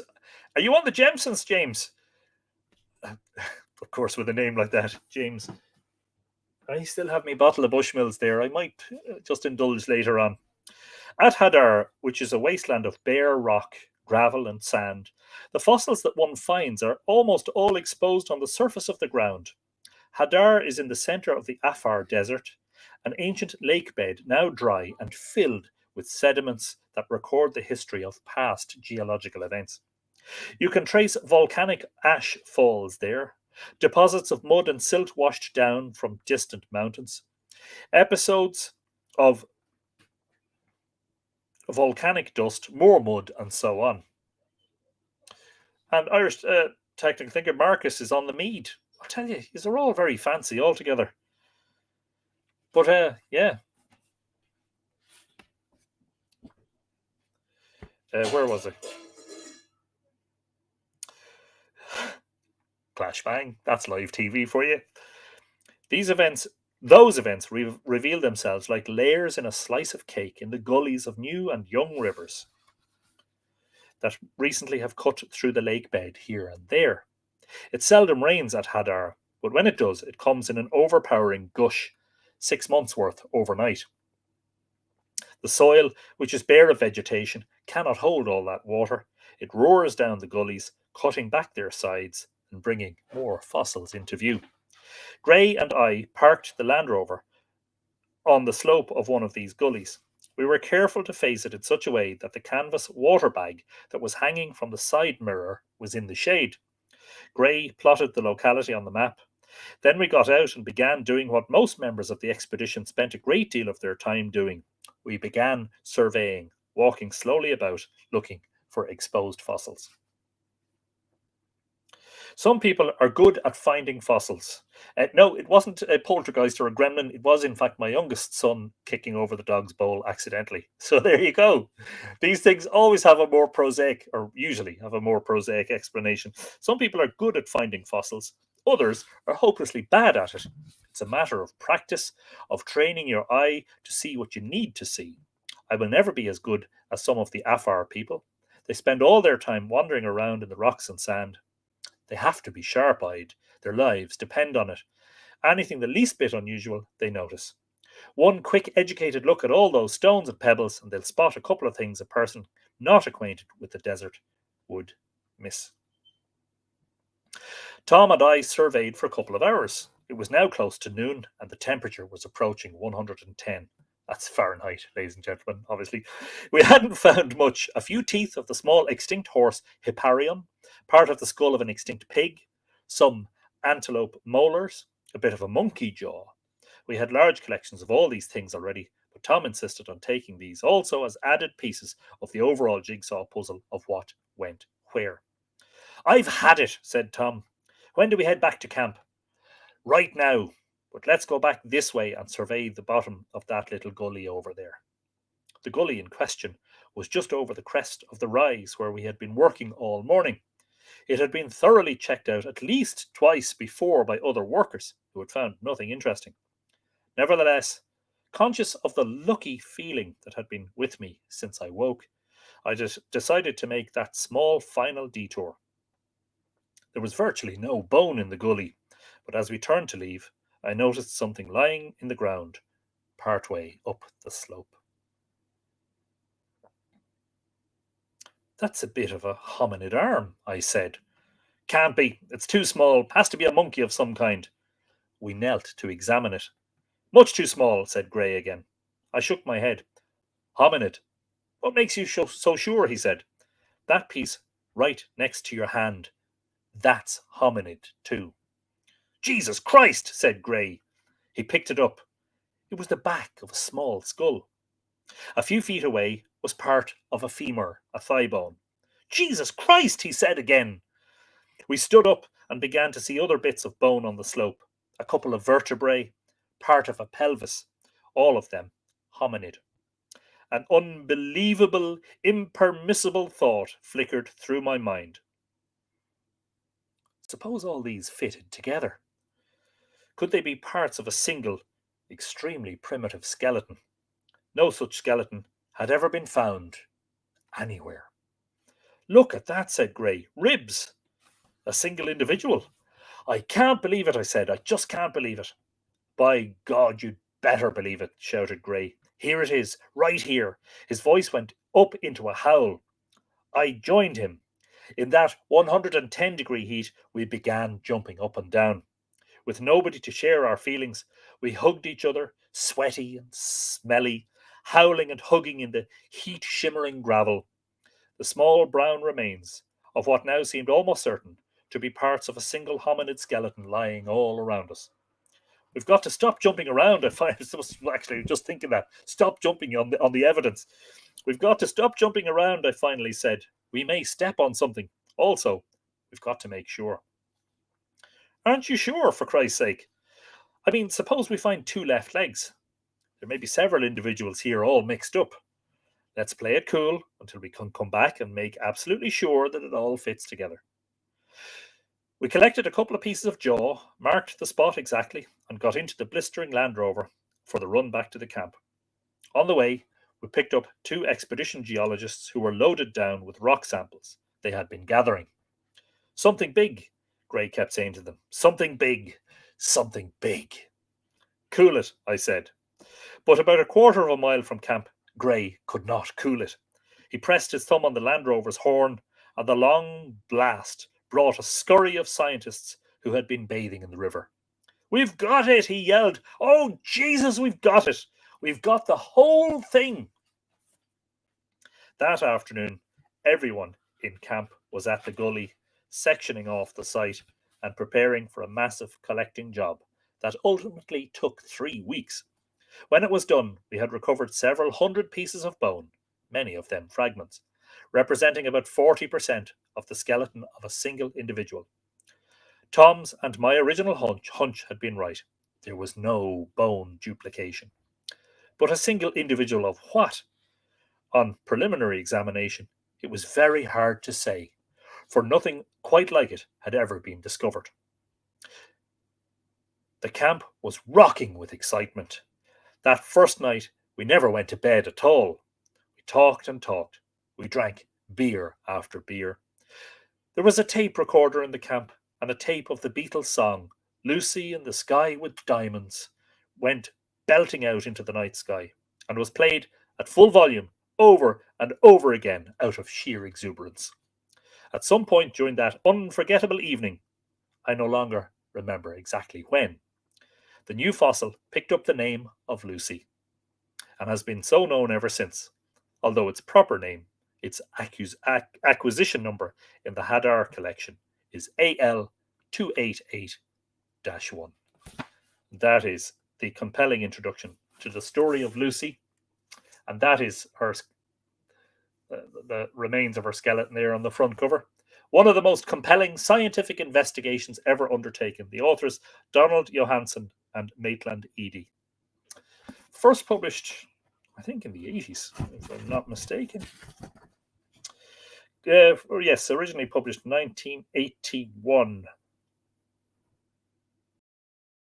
Not entirely sure what the date of this. This does look like a reprint. Anyway, there you go. Lucy, the beginnings of humankind. Hope you enjoyed that. What are we on to next? Yes, indeed. Yes, indeed. No, folks, it's not The Red Book by C.G. Jung. It is another Red Book. This is your life. Ta-da. That's a joke. Some of you will get the reference and some of you won't. I suspect our North American and Canadian viewers won't have a clue what I'm talking about. Maybe they will. There's a series that ran on TV for a long time that was called This Is Your Life. And they would surprise a celebrity or somebody, a sports hero or a rock star. And Eamon Andrews, who was an Irish TV broadcaster, was the presenter at the time when I was a child. And he would walk into the room and surprise the celebrity and hand them a big red book and say, "This is your life.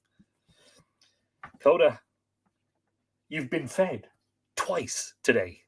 Like, what is the story?" Anyway, I'm going to read a little bit from the work of a wonderful, erudite, lyrical, poetic scholar who's not with us anymore, a great Irish scholar, a man called John Moriarty, who I have mentioned many times, and who is also acknowledged as an inspiration for Return to Segish, which is dedicated, indeed, no less. It is, I'm telling you it is, I just can't find it. Dedicated to 2 remarkable humans who have greatly inspired this work, C.G. Jung and John Moriarty. That is in Return to Segish. I'm going to read a little bit from his autobiography, which is called Nostos. Now, it did originally come with, I do have the dust jacket somewhere, but it's easier to handle without. A beautiful, it's printed on this beautiful creamy paper. It's just the most gorgeous book. It's a bit like a Bible, and it's a Bible in some senses because it's got absolute pure nuggets of gold in it. I've been reading it very slowly over the last few years. I find that I can't read any more than a couple of pages. It fills your mind hugely. It's just incredible. Kathy May Deo remembers that show in Washington State. Brilliant. Claire is telling us that Eamon Andrews, I think you're talking about Eamon Andrews, lived in Portmarnock in Fingal. Brilliant stuff. North County Dublin. Excellent. Patricia is telling us that her This Is Your Life book cover would be purple. Brilliant. This is a short section from Nostos, John Moriarty's biography. I think Moriarty died in 2007, was it? Some 2009? He's dead in, 2007 would make him 15 years dead now. Early evening, as darkness was falling, Jameen Kisan would come to our house.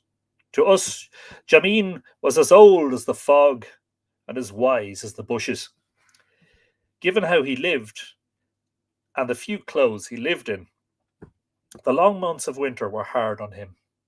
It was a comfort to him to come in and sit in the corner under our chimney breast. There he was, out of the way of the draught, and there also he got the full benefit of the fire. But it wasn't only the fire that revived him. On the hearth in front of him at this time of evening, there would be a three-legged cast iron oven with coals beneath it and coals on its lid. The last loaf of the day was being baked. And at that time too, just before supper, the kettle, also of cast iron, would be spitting from within the flames would be spitting from within the flames that engulfed it on every side. A tall, thin man with a small appetite, Jameen would eat by the fire. A sense I had of him is that if Bogdeal could talk, it would talk as Jameen talked. Certainly, it was out of a past as old as Bogdeal that he talked, and that suited the kind of fireplace we all sat at. Cutting turf every year in the bog, we worked our way down into a world no human being had ever set foot on. By midday every day for 5 days, we would be uncovering the floor of an ancient pine forest. The preserved tree stumps and trunks we'd uncover we called bogdeal. Sometimes the bark of a trunk we'd uncover would be as distinct as it was on the day it fell, frightening birds or deer into flight. Of one thing we could be sure, and that was that it fell long before even the most mythic of our ancestors walked here. And since Ireland is a country, and since, like every other country, it came into existence with the peoples who came here and settled here, then it followed that the tree stumps we uncovered were older than it. I didn't know it in any very conscious way then, but I now know that this sacrament of going down below history had, by the time I was 10 years old, given a direction, never afterwards much altered, to my life. But we didn't only stand deeper than Ireland in the bog, we sat deeper than Ireland by our fire.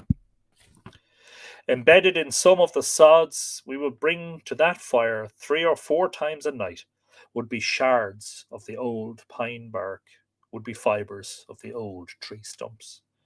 And that's how I thought of Jameen Kisan. Coming as he did every night at nightfall, he was, in a sense, the nightfall man. And if a tree stump just uncovered could talk, it would talk as he talked. And the light of our paraffin lamp wouldn't wither such talk. How soft it was, the light of our lamp. The light of our lamp didn't drive all darkness from our house. The light of our lamp didn't drive all darkness from our minds. Some nights, as if in seance, our lamp called the darkness to it. And our minds too, talking to us the way he did, Jameen Kisan uncovered the bogdeal in our minds. And in school the next morning, how almost impossible it was to give serious heed to a teacher talking about prepositions or fractions, and how almost impossible it was to sit in a bare desk and give serious heed to a man talking about a golden age, a silver age, a bronze age, and an iron age. No, as if by a kind of fatality, I was already looking another way. We did have iron in our house, of course. over our fire we had an iron crane. At any one time of day, an iron pot or an iron kettle would be hanging from it. We had an iron tongs. The wheels of our ass cart and horse cart were shod in iron. Outside our school was Cooney's forge, and even while we were learning to distinguish a noun from a pronoun, we could hear the clear ring of the iron anvil. So there was iron in our world, there was iron in our house, but we didn't have a mind to go with it. One night, Jameen picked up a boot of mine and saw that it needed a new half sole. He asked me to bring him the hammer, the last. He asked me to bring him the hammer, the last, the tack, and a strip of leather from the right drawer of the dresser. Instantly and emphatically, my mother said no, pointing to a hen hatching eggs in a wooden butter box under the table. No, she said, that will have to wait for another night. Didn't we know, she asked, that the sound of hammering might kill the chicks in the eggs? Again, 3 or 4 days later, hearing Chris hammering outside in the hayshed, she went to the door and called out to him to stop at once. In our house, we lived from the belief that the sound of iron on iron was lethal. In our house, the metallurgical ages gave way to a hatching hen. Adele Perth, good morning to you. Adele has joined us from Australia. You are very, very welcome. We're in the last hour of our 3-hour broadcast, but you are very, very welcome. And there is one other paragraph that I must read to you. I found this. It's just extraordinarily beautiful glimpses of something magnificent here in the work of Moriarty. Just wonderful stuff.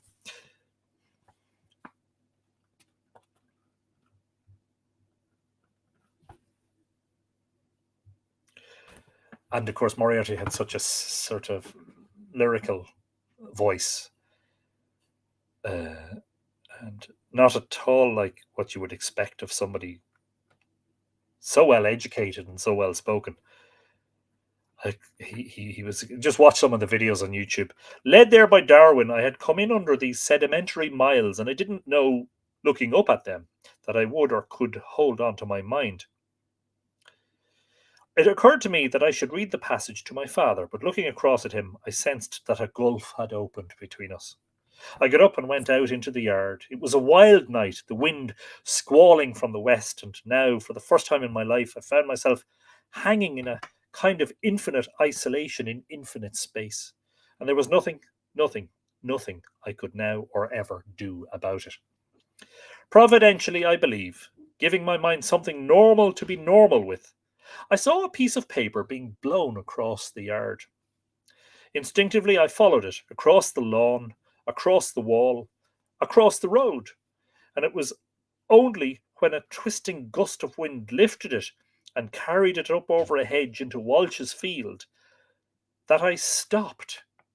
In one way, stopped. Because years later, I was still following it in my mind, hoping that it would guide me past the lost God to a God I could once again believe in. That is Nostos by the late, great John Moriarty. A wonderful, wonderful, wonderful writer, poet, communicator, human being. We are getting towards the end of our reading list.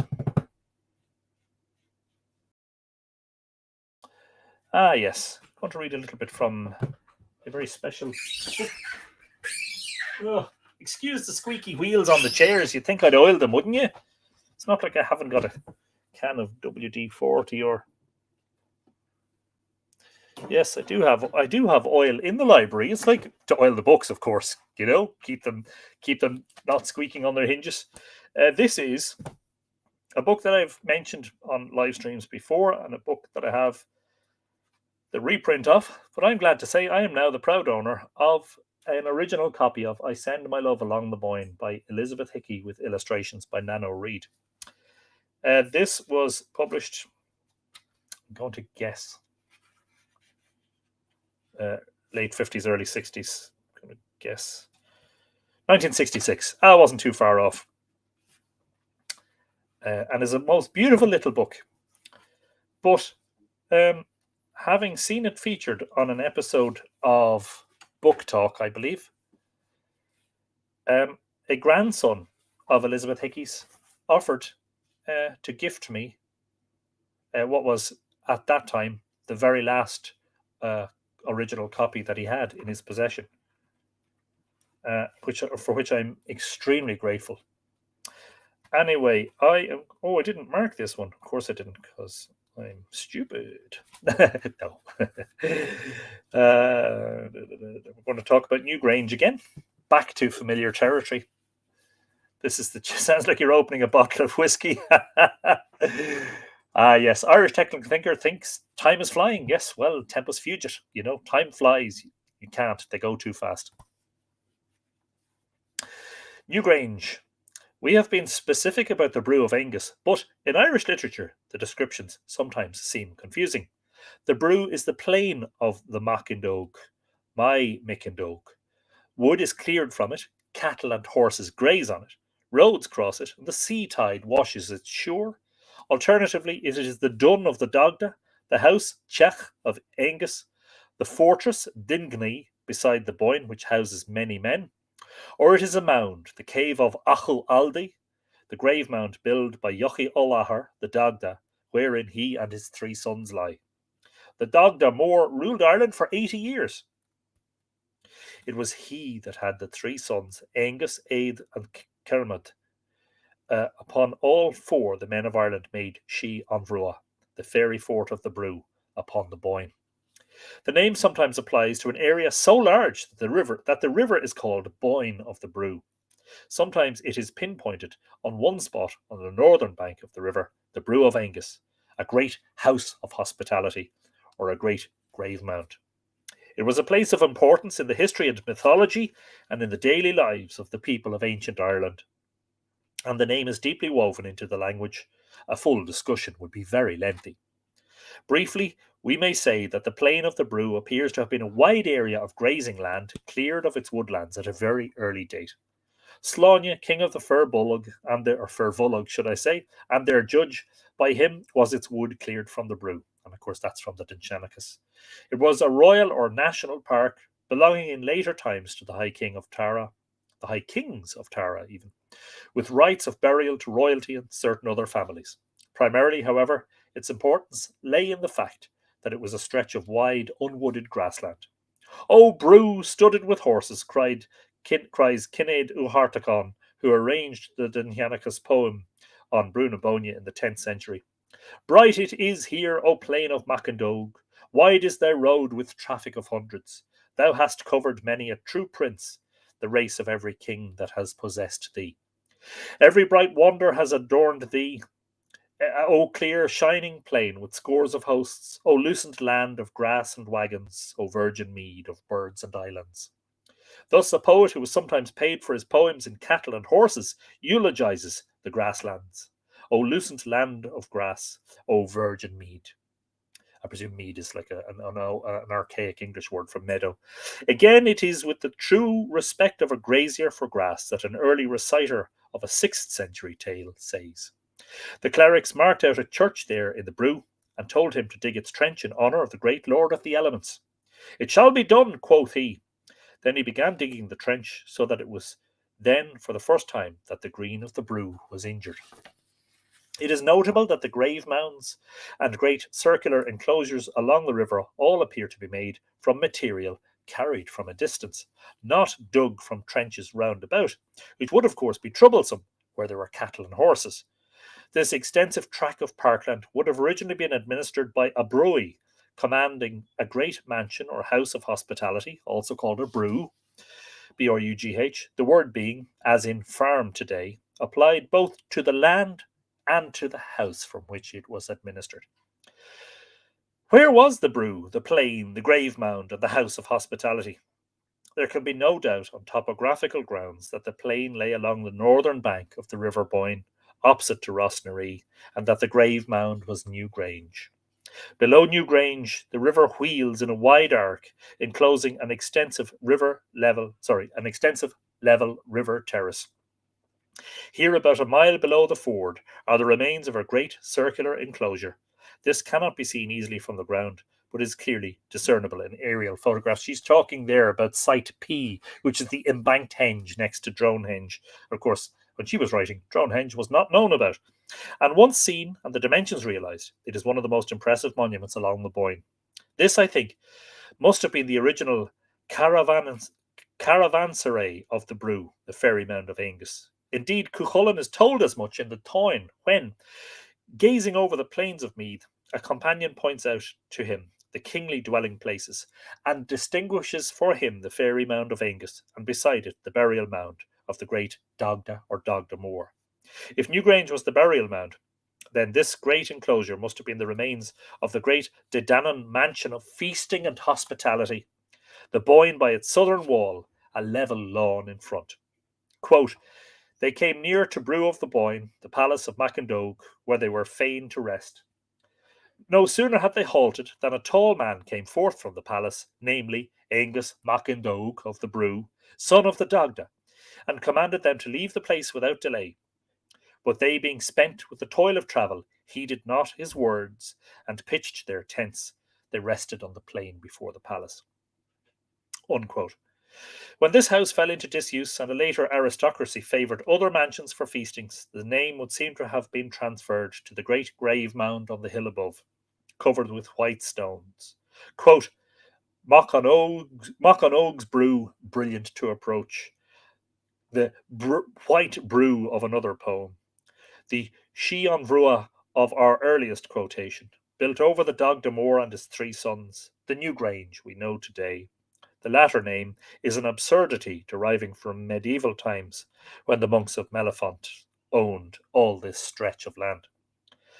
Approached now by modern roads, revealed by electricity and overrun by tourists, this great mound retains still a quality which awes us, something greater than the mere materials from which it is composed, and greater than the wonder at its size and age.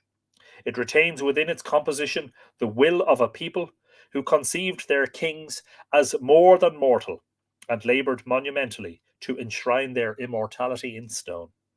They emblazoned symbols on stones, designed to be forever dark, not to perpetuate a fame for later ages, but with greater devotion to attest, unseen in the dark cave, the attributes their kings possessed, perpetually to enshrine their lords with symbols of their sovereignty, as later ages blazoned the arms of nobility. Symbols belonging to the minds of men, as insubstantial as the minds themselves, were carved on rock, most durable of all material. These great rocks, megalithic blocks, pardon me for the sneeze, megalithic blocks of limestone, they're actually mostly mudstone, grey-wacky, were hauled by working men to construct the balanced dome and passage, and covered over with great weights of lesser stones. And when the whole was built, they covered it with quartz for outward show. We know that Newgrange can be dated to approximately 2,000 years before Christ. Of course, this is written in the 60s, before we had proper calibrated carbon dates. We now know it's older than that by another at least 1,000 years, 1,100 years probably. The writers of ancient histories would place the Dedanon people about this period too. In relating legend to fact, however, we must remember that a space of nearly 3,000 years separates the earliest written histories from the period of Angus of the Boyne and Newgrange. That's actually 4,000 years. Another 1,000 separates us from the early historians. We cannot be too specific. Indeed, many students would reduce the men and women of whom we have written, the Dagda Moor, Boan, Angus, Midger, entirely to gods, would claim that they had no real existence in fact, but were divinities belonging to the pantheon of Indo-European gods. Much has been written on them in that sense. Such a reduction, however, poses its own problems. If all is myth, who built the very substantial monuments attributed to these people? And if all is myth, these myths emanate from many sources. How came they to be woven so accurately into this landscape that it is difficult to fault the topography in unravelling them? Very, very good questions. The three tumuli Tumuli, even, of Newgrange, Douth and Nowth, are built on the highest points of the ridge that runs above the river. They break the skyline symmetrically and impressively, the positioning being an architectural device which must surprise each generation anew. We have a view today still worthy of the architect, if, where the road leaves the river, we leave the road, and travelling on a byway approach again the river. On a blustering March day, heads down, we crossed the shamrock-covered fields and brown tillage of the ploughlands to reach a concrete pillbox entrenchment, reminder of our present wars. The river here flowed slowly in March, the rushes just appearing, bullocks in the meadow, hunched against the wind, were functionally correct. I'm sorry for the sniffling. I seem to have suddenly developed probably an allergy. Sorry, I couldn't think of the word. I'm getting hungry too. Yes, I haven't had dinner, so I'll be eating as soon as we finish.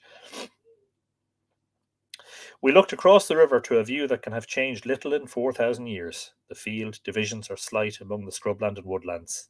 The miniature valleys are grey and brown. Above, on the skyline, and the landscape here is all line, rises the tumulus of Nowth, its geometrical correctness and natural incorrectness constituting the surprise.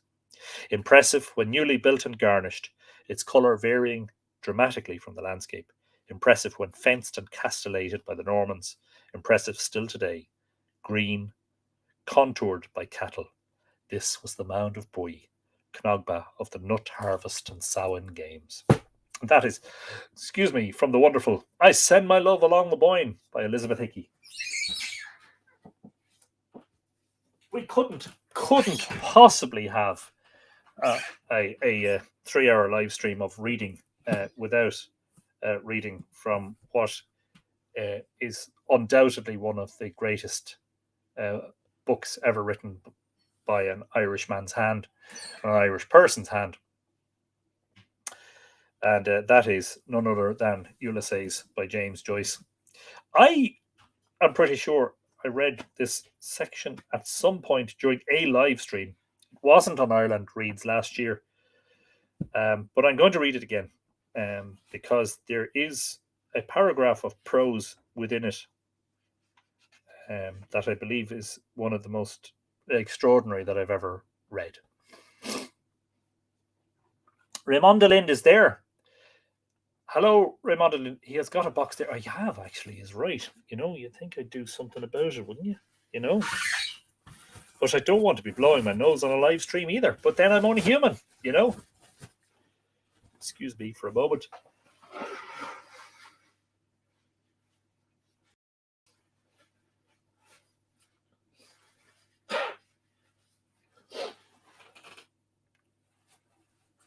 And there you go.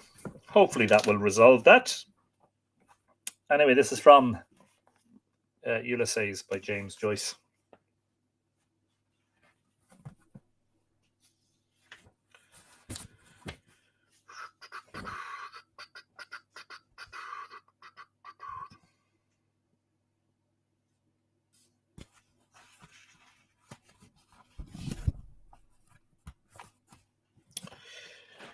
So you'll forgive me if this kind of picks up in the middle of a passage, and you may not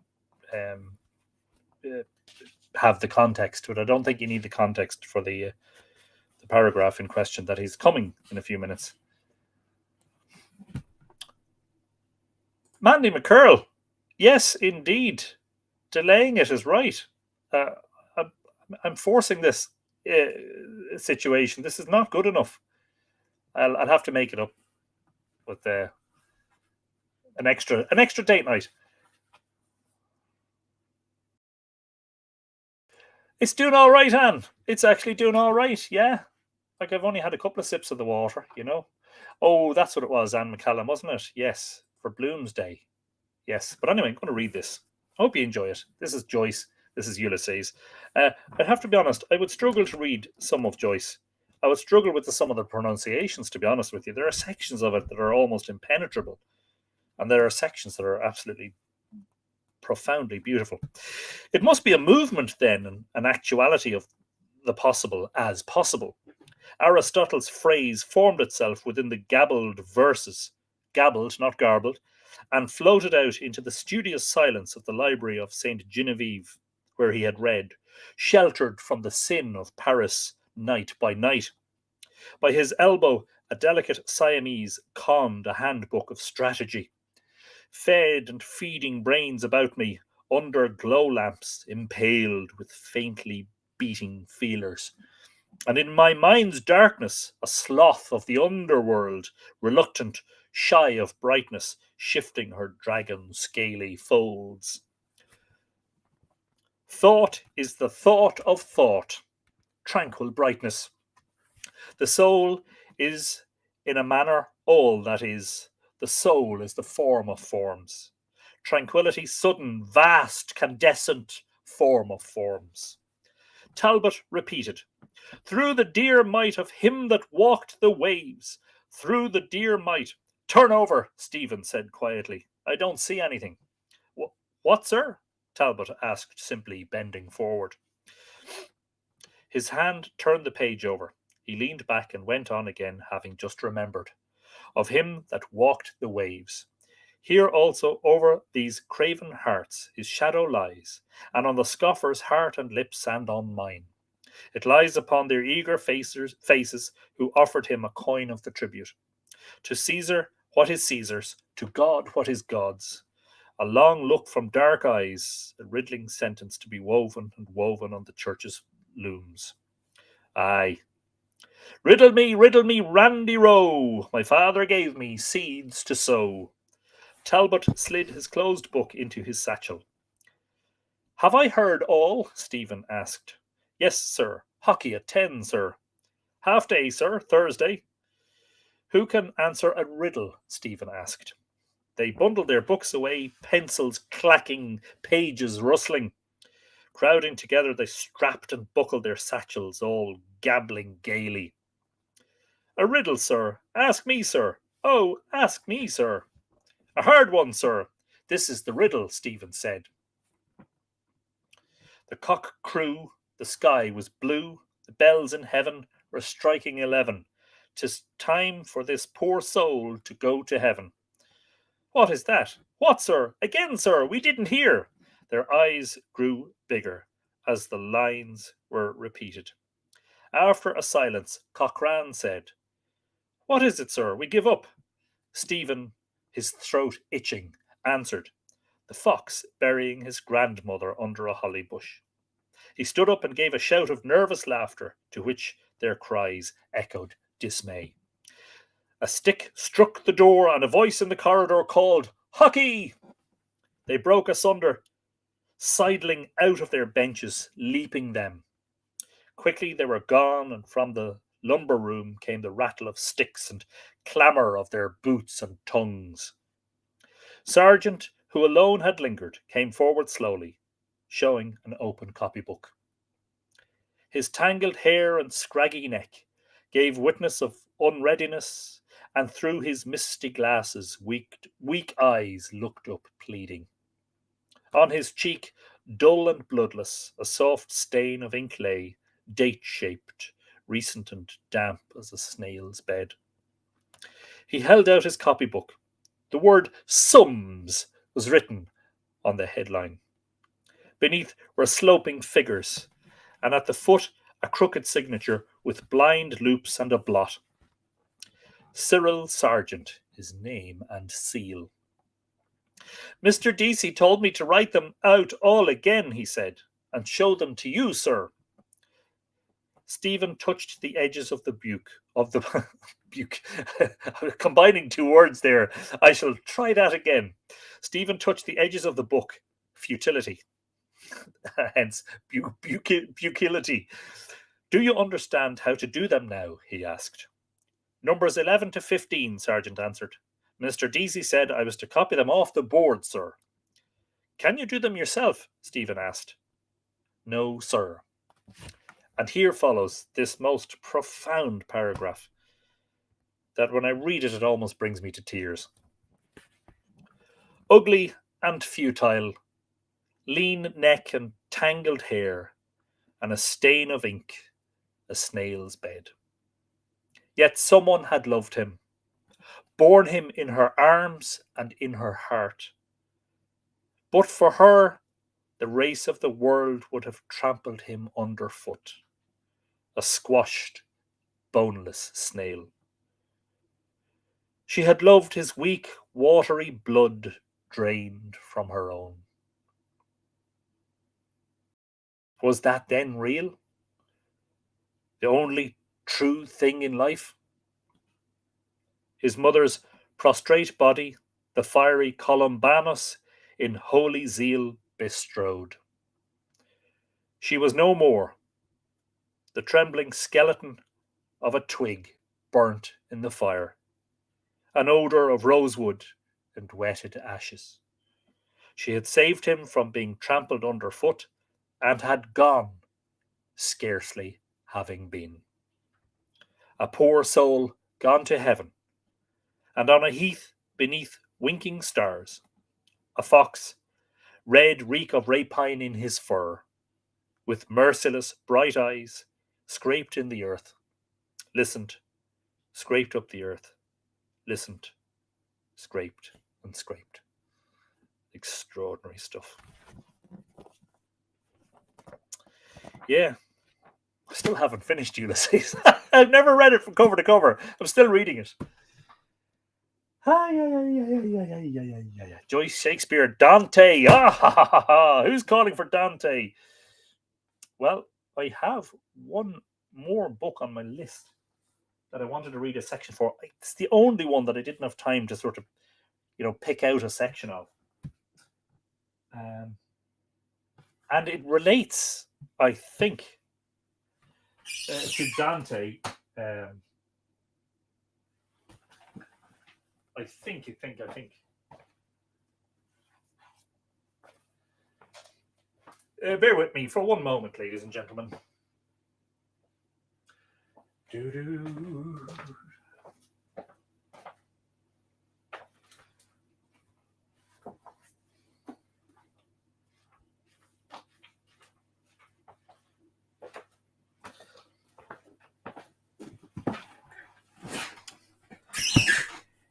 Yes. I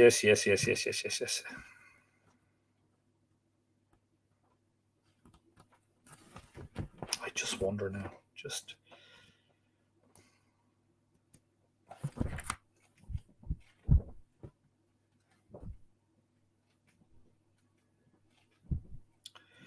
I do wonder what would be apt to read from this. Anyway, I suppose I should tell you a little bit. Yeah, that passage is just particularly just extraordinary. The fragility of human life too, and the way he describes the boy and the boy's obviously deceased mother. It's just passionate, extraordinarily sort of evocative stuff, This is The Ascent of Man by Jacob Bronowski. He's long dead now. I think Bronowski died in the 80s. I think he died not too long after the TV series was made. Okay, first published 1973. So I think he died in the 80s. I'm not entirely sure. I'm just trying to find an apt section of The Ascent of Man with which we will, I think, close out our exploration, our reading, as it were. We are exploring. Reading is an exploration, isn't it?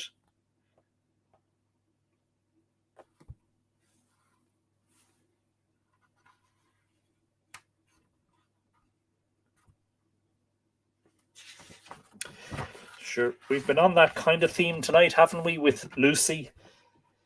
What else did we have? Humanology. Frank Mitchell would have been very interested in a lot of that. Dominion, myths of creation. So I suppose we haven't sort of varied too far away from sort of familiar themes, but that would be expected. Given that these books are all in my library, as it were.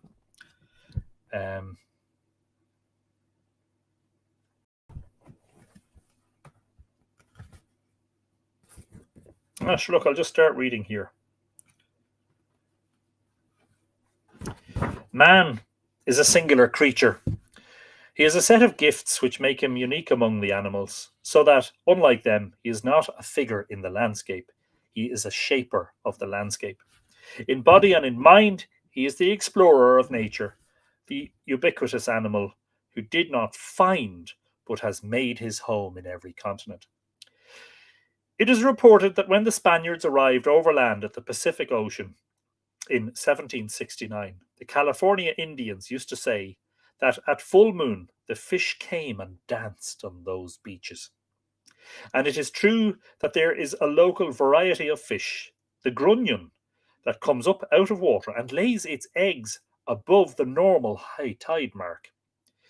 The females bury themselves tail first in the sand, and the males gyrate around them and fertilize the eggs as they are being laid. The full moon is important because it gives the time needed for the eggs to incubate undisturbed in the sand, 9 or 10 days, between these very high tides and the next ones that will wash the hatched fish out to sea again. Remarkable creatures are fish, and of course, I've written about that in relation to the salmon, the Boyne salmon. That is remarkable, isn't it? That they time the the laying of the eggs and the fertilization of same in conjunction with the full moon going above the high tide, and then the next high tide will wash them back. Well, fascinating stuff. Every landscape in the world is full of these exact and beautiful adaptations by which an animal fits into its environment like one cogwheel into another. The sleeping hedgehog waits for the spring to burst its metabolism into life. The hummingbird beats the air and dips its needle-fine beak into hanging blossoms. Butterflies mimic leaves and even noxious creatures to deceive their predators. The mole plods through the ground as if he had been designed as a mechanical shuttle. So millions of years of evolution have shaped the grunion to fit and sit exactly with the tides. But nature, that is, biological evolution, has not fitted man to any specific environment. On the contrary, by comparison with the grunion, he has a rather crude survival kit, and yet this is the paradox of the human condition, one that fits him to all environments. Among the multitude of animals which scamper, fly, burrow, and swim around us, man is the only one who is not locked into his environment. His imagination, his reason, his emotional subtlety and toughness make it possible for him not to accept the environment but to change it. And that series of inventions by which man from age to age has remade his environment is a different kind of evolution, not biological but cultural evolution. I call that brilliant sequence of cultural peaks the ascent of man. I use the word ascent with a precise meaning. Man is distinguished from other animals by his imaginative gifts. He makes plans, inventions, new discoveries by putting together different talents, and his discoveries become more subtle and penetrating as he learns to combine his talents in more complex and intimate ways. So the great discoveries of different ages and different cultures in technique, in science, in the arts, express in their progression a richer and more intricate conjunction of human faculties, and excuse me, an ascending trellis of his gifts. Of course, it is tempting, very tempting to a scientist, to hope that the most original achievements of the mind are also the most recent. And we do indeed have cause to be proud of some modern work.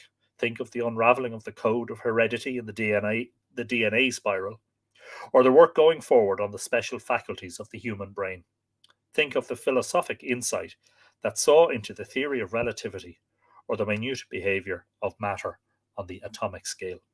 Yet, to admire only our successes, as if they had no past and were sure of the future, would make a caricature of knowledge. For human achievement, and science in particular, is not a museum of finished constructions.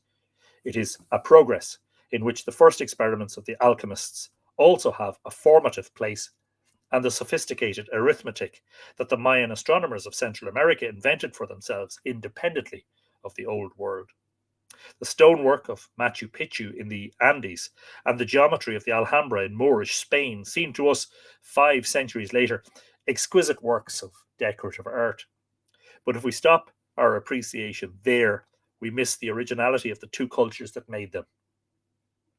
Within their time, they are constructions as arresting and important for their peoples as the architecture of DNA for us. In every age, there is a turning point, a new way of seeing and asserting the coherence of the world. It is frozen in the statues of a couple of pages of pictures of Easter Island that put a stop to time, and in the medieval clocks in Europe that once also seemed to say the last word about the heavens forever. Each culture tries to fix its visionary moment when it was transformed by a new conception either of nature or of man. But in retrospect, what commands our attention as much are the continuities, the thoughts that run or recur from one civilization to another. There is nothing in modern chemistry more unexpected than putting together alloys with new properties. That was discovered after the time of the birth of Christ in South America and long before that in Asia. Splitting and fusing the atom both derive conceptually from a discovery made in prehistory, that stone and all matter has a structure along which it can be split and put together in new arrangements. And man-made, is it man-made? Sorry, and man-made biological inventions almost as early. It's two separate words, so it's and man-made biological inventions almost as early.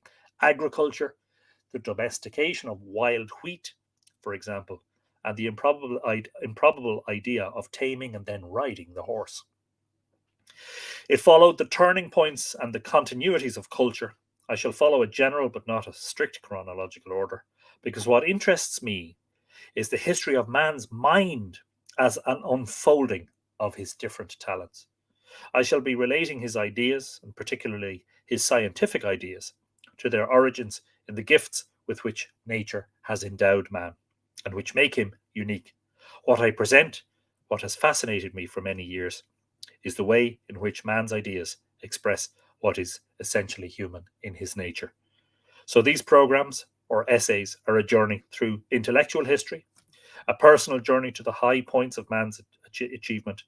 Man ascends by discovering the fullness of his own gifts, his talents or faculties, and what he creates on the way are monuments to the stages in his understanding of nature and of self. What the poet W.B. Yeats called monuments of unaging intellect. And he goes on to talk about where we should begin with the creation stories. Fascinating. I wonder how he ends.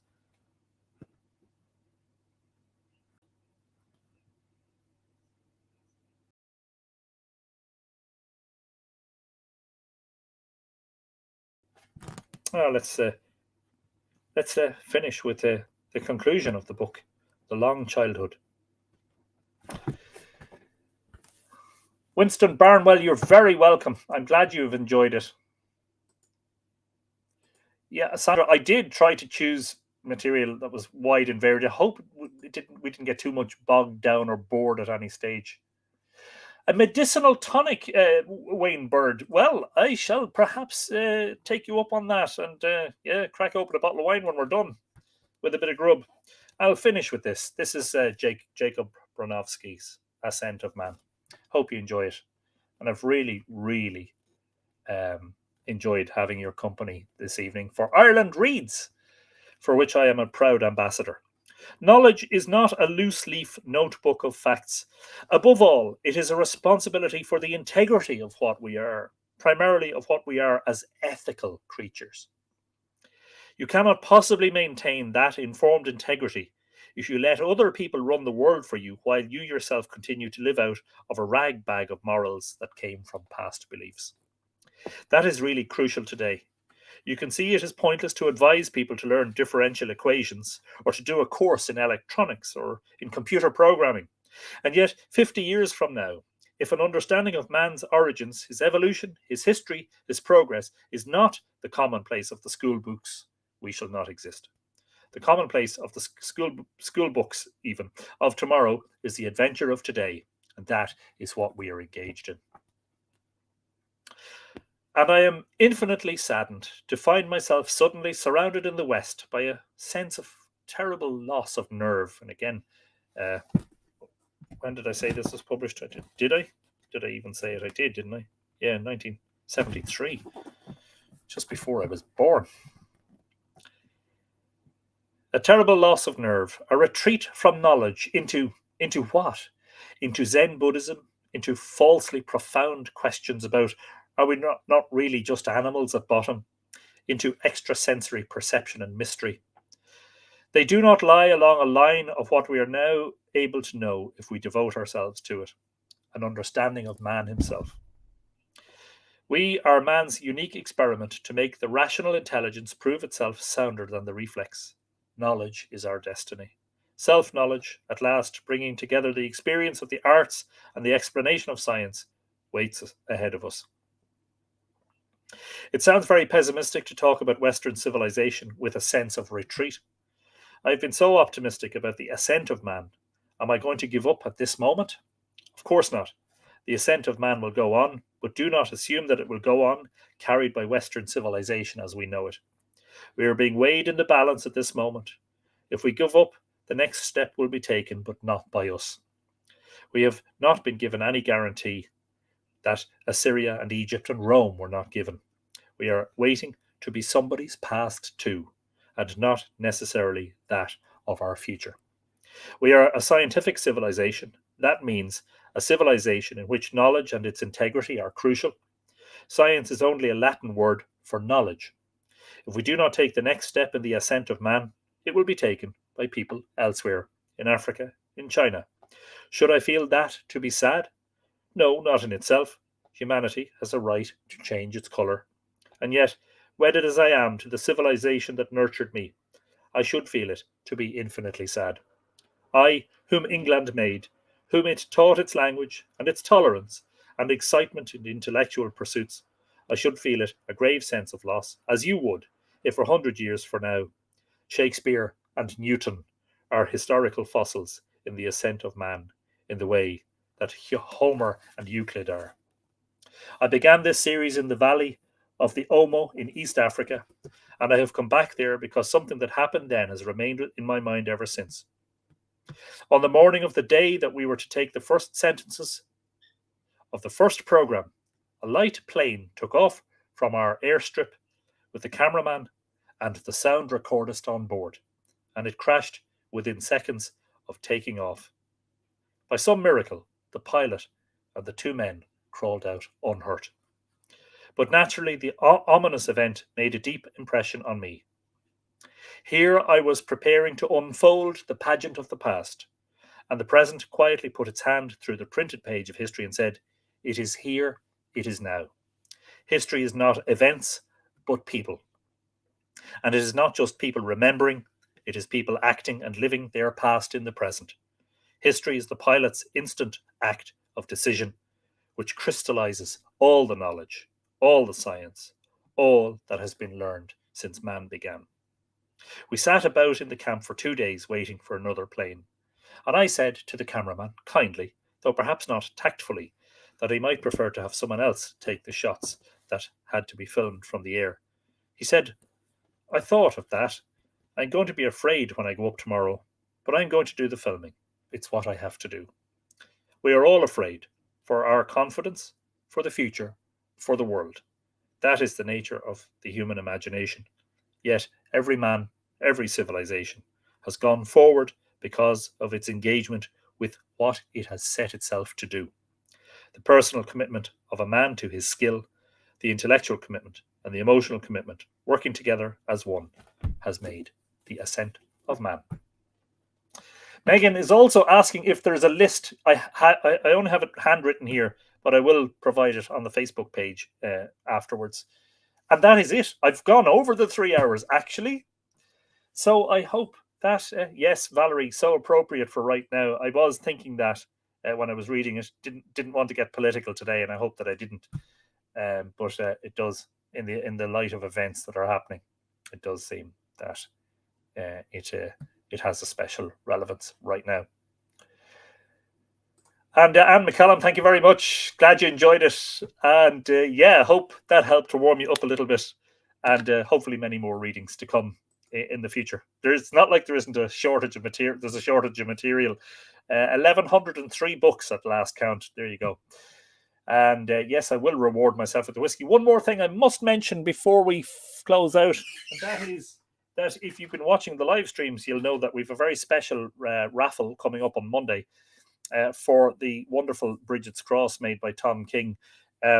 So the way you enter that is to buy one of his creations on the Mythical Ireland website. Go to mythicalireland.com and go to gallery and shop, and in the drop down you'll see On Govok Creations, and go in there, and if you buy one of three of Tom's items, the Mythical Ireland letter opener, the Swan Spiral pendant, and the large Triskel, if you buy any one or more of those, you'll be entered into the draw, which takes place on Monday's live stream. Monday will be, I think, episode number 170 of Live Irish Myths. We will have the last of 3 episodes featuring Mungon's Frenzy. But anyway, I should show you this item before we part ways for the evening. That is the wonderful steel Bridget's Cross, handcrafted in the forge of Tom King at Bohermeen in the Boyne Valley. A beautiful, beautiful piece of work. The value of the prize is €500. So you know what to do. Get your orders in now before it's too late. If you're not in, you can't win. A very special thanks to Louth Library Service and all the staff there for inviting me to last year, and for re-inviting me this year to be an ambassador for Ireland Reads, which I'm only too delighted to do. Now, I'm afraid I must go because I must eat. Haven't had dinner. I'm rather hungry. And yes, there might be just that little glass of Pinot Grigio to wash it down. And thank you, Kathleen. And yes, indeed, don't forget to enter the draw by getting yourself one of Tom's wonderful, wonderful works. Thank you, Mariana. Glad you enjoyed that. Irish Technical Thinker also. Joe Butler, you're very, very welcome. And yes, indeed, have a great weekend. We'll see you on Monday for Live Irish Myths and that live draw, which will be carried out live on the live stream, live. And we'll see who wins that beautiful, beautiful Bridget's Cross. Thank you, Regina. You're very welcome. And Patricia, I had a great night. Enjoyed myself. Voice isn't hoarse, throat isn't sore, so it's a good one. Marianne Dunn Kindia, I'm not sure if I said hello to you earlier. Didn't know you were there, but a very good night to you, and to Sandra Boothroyd.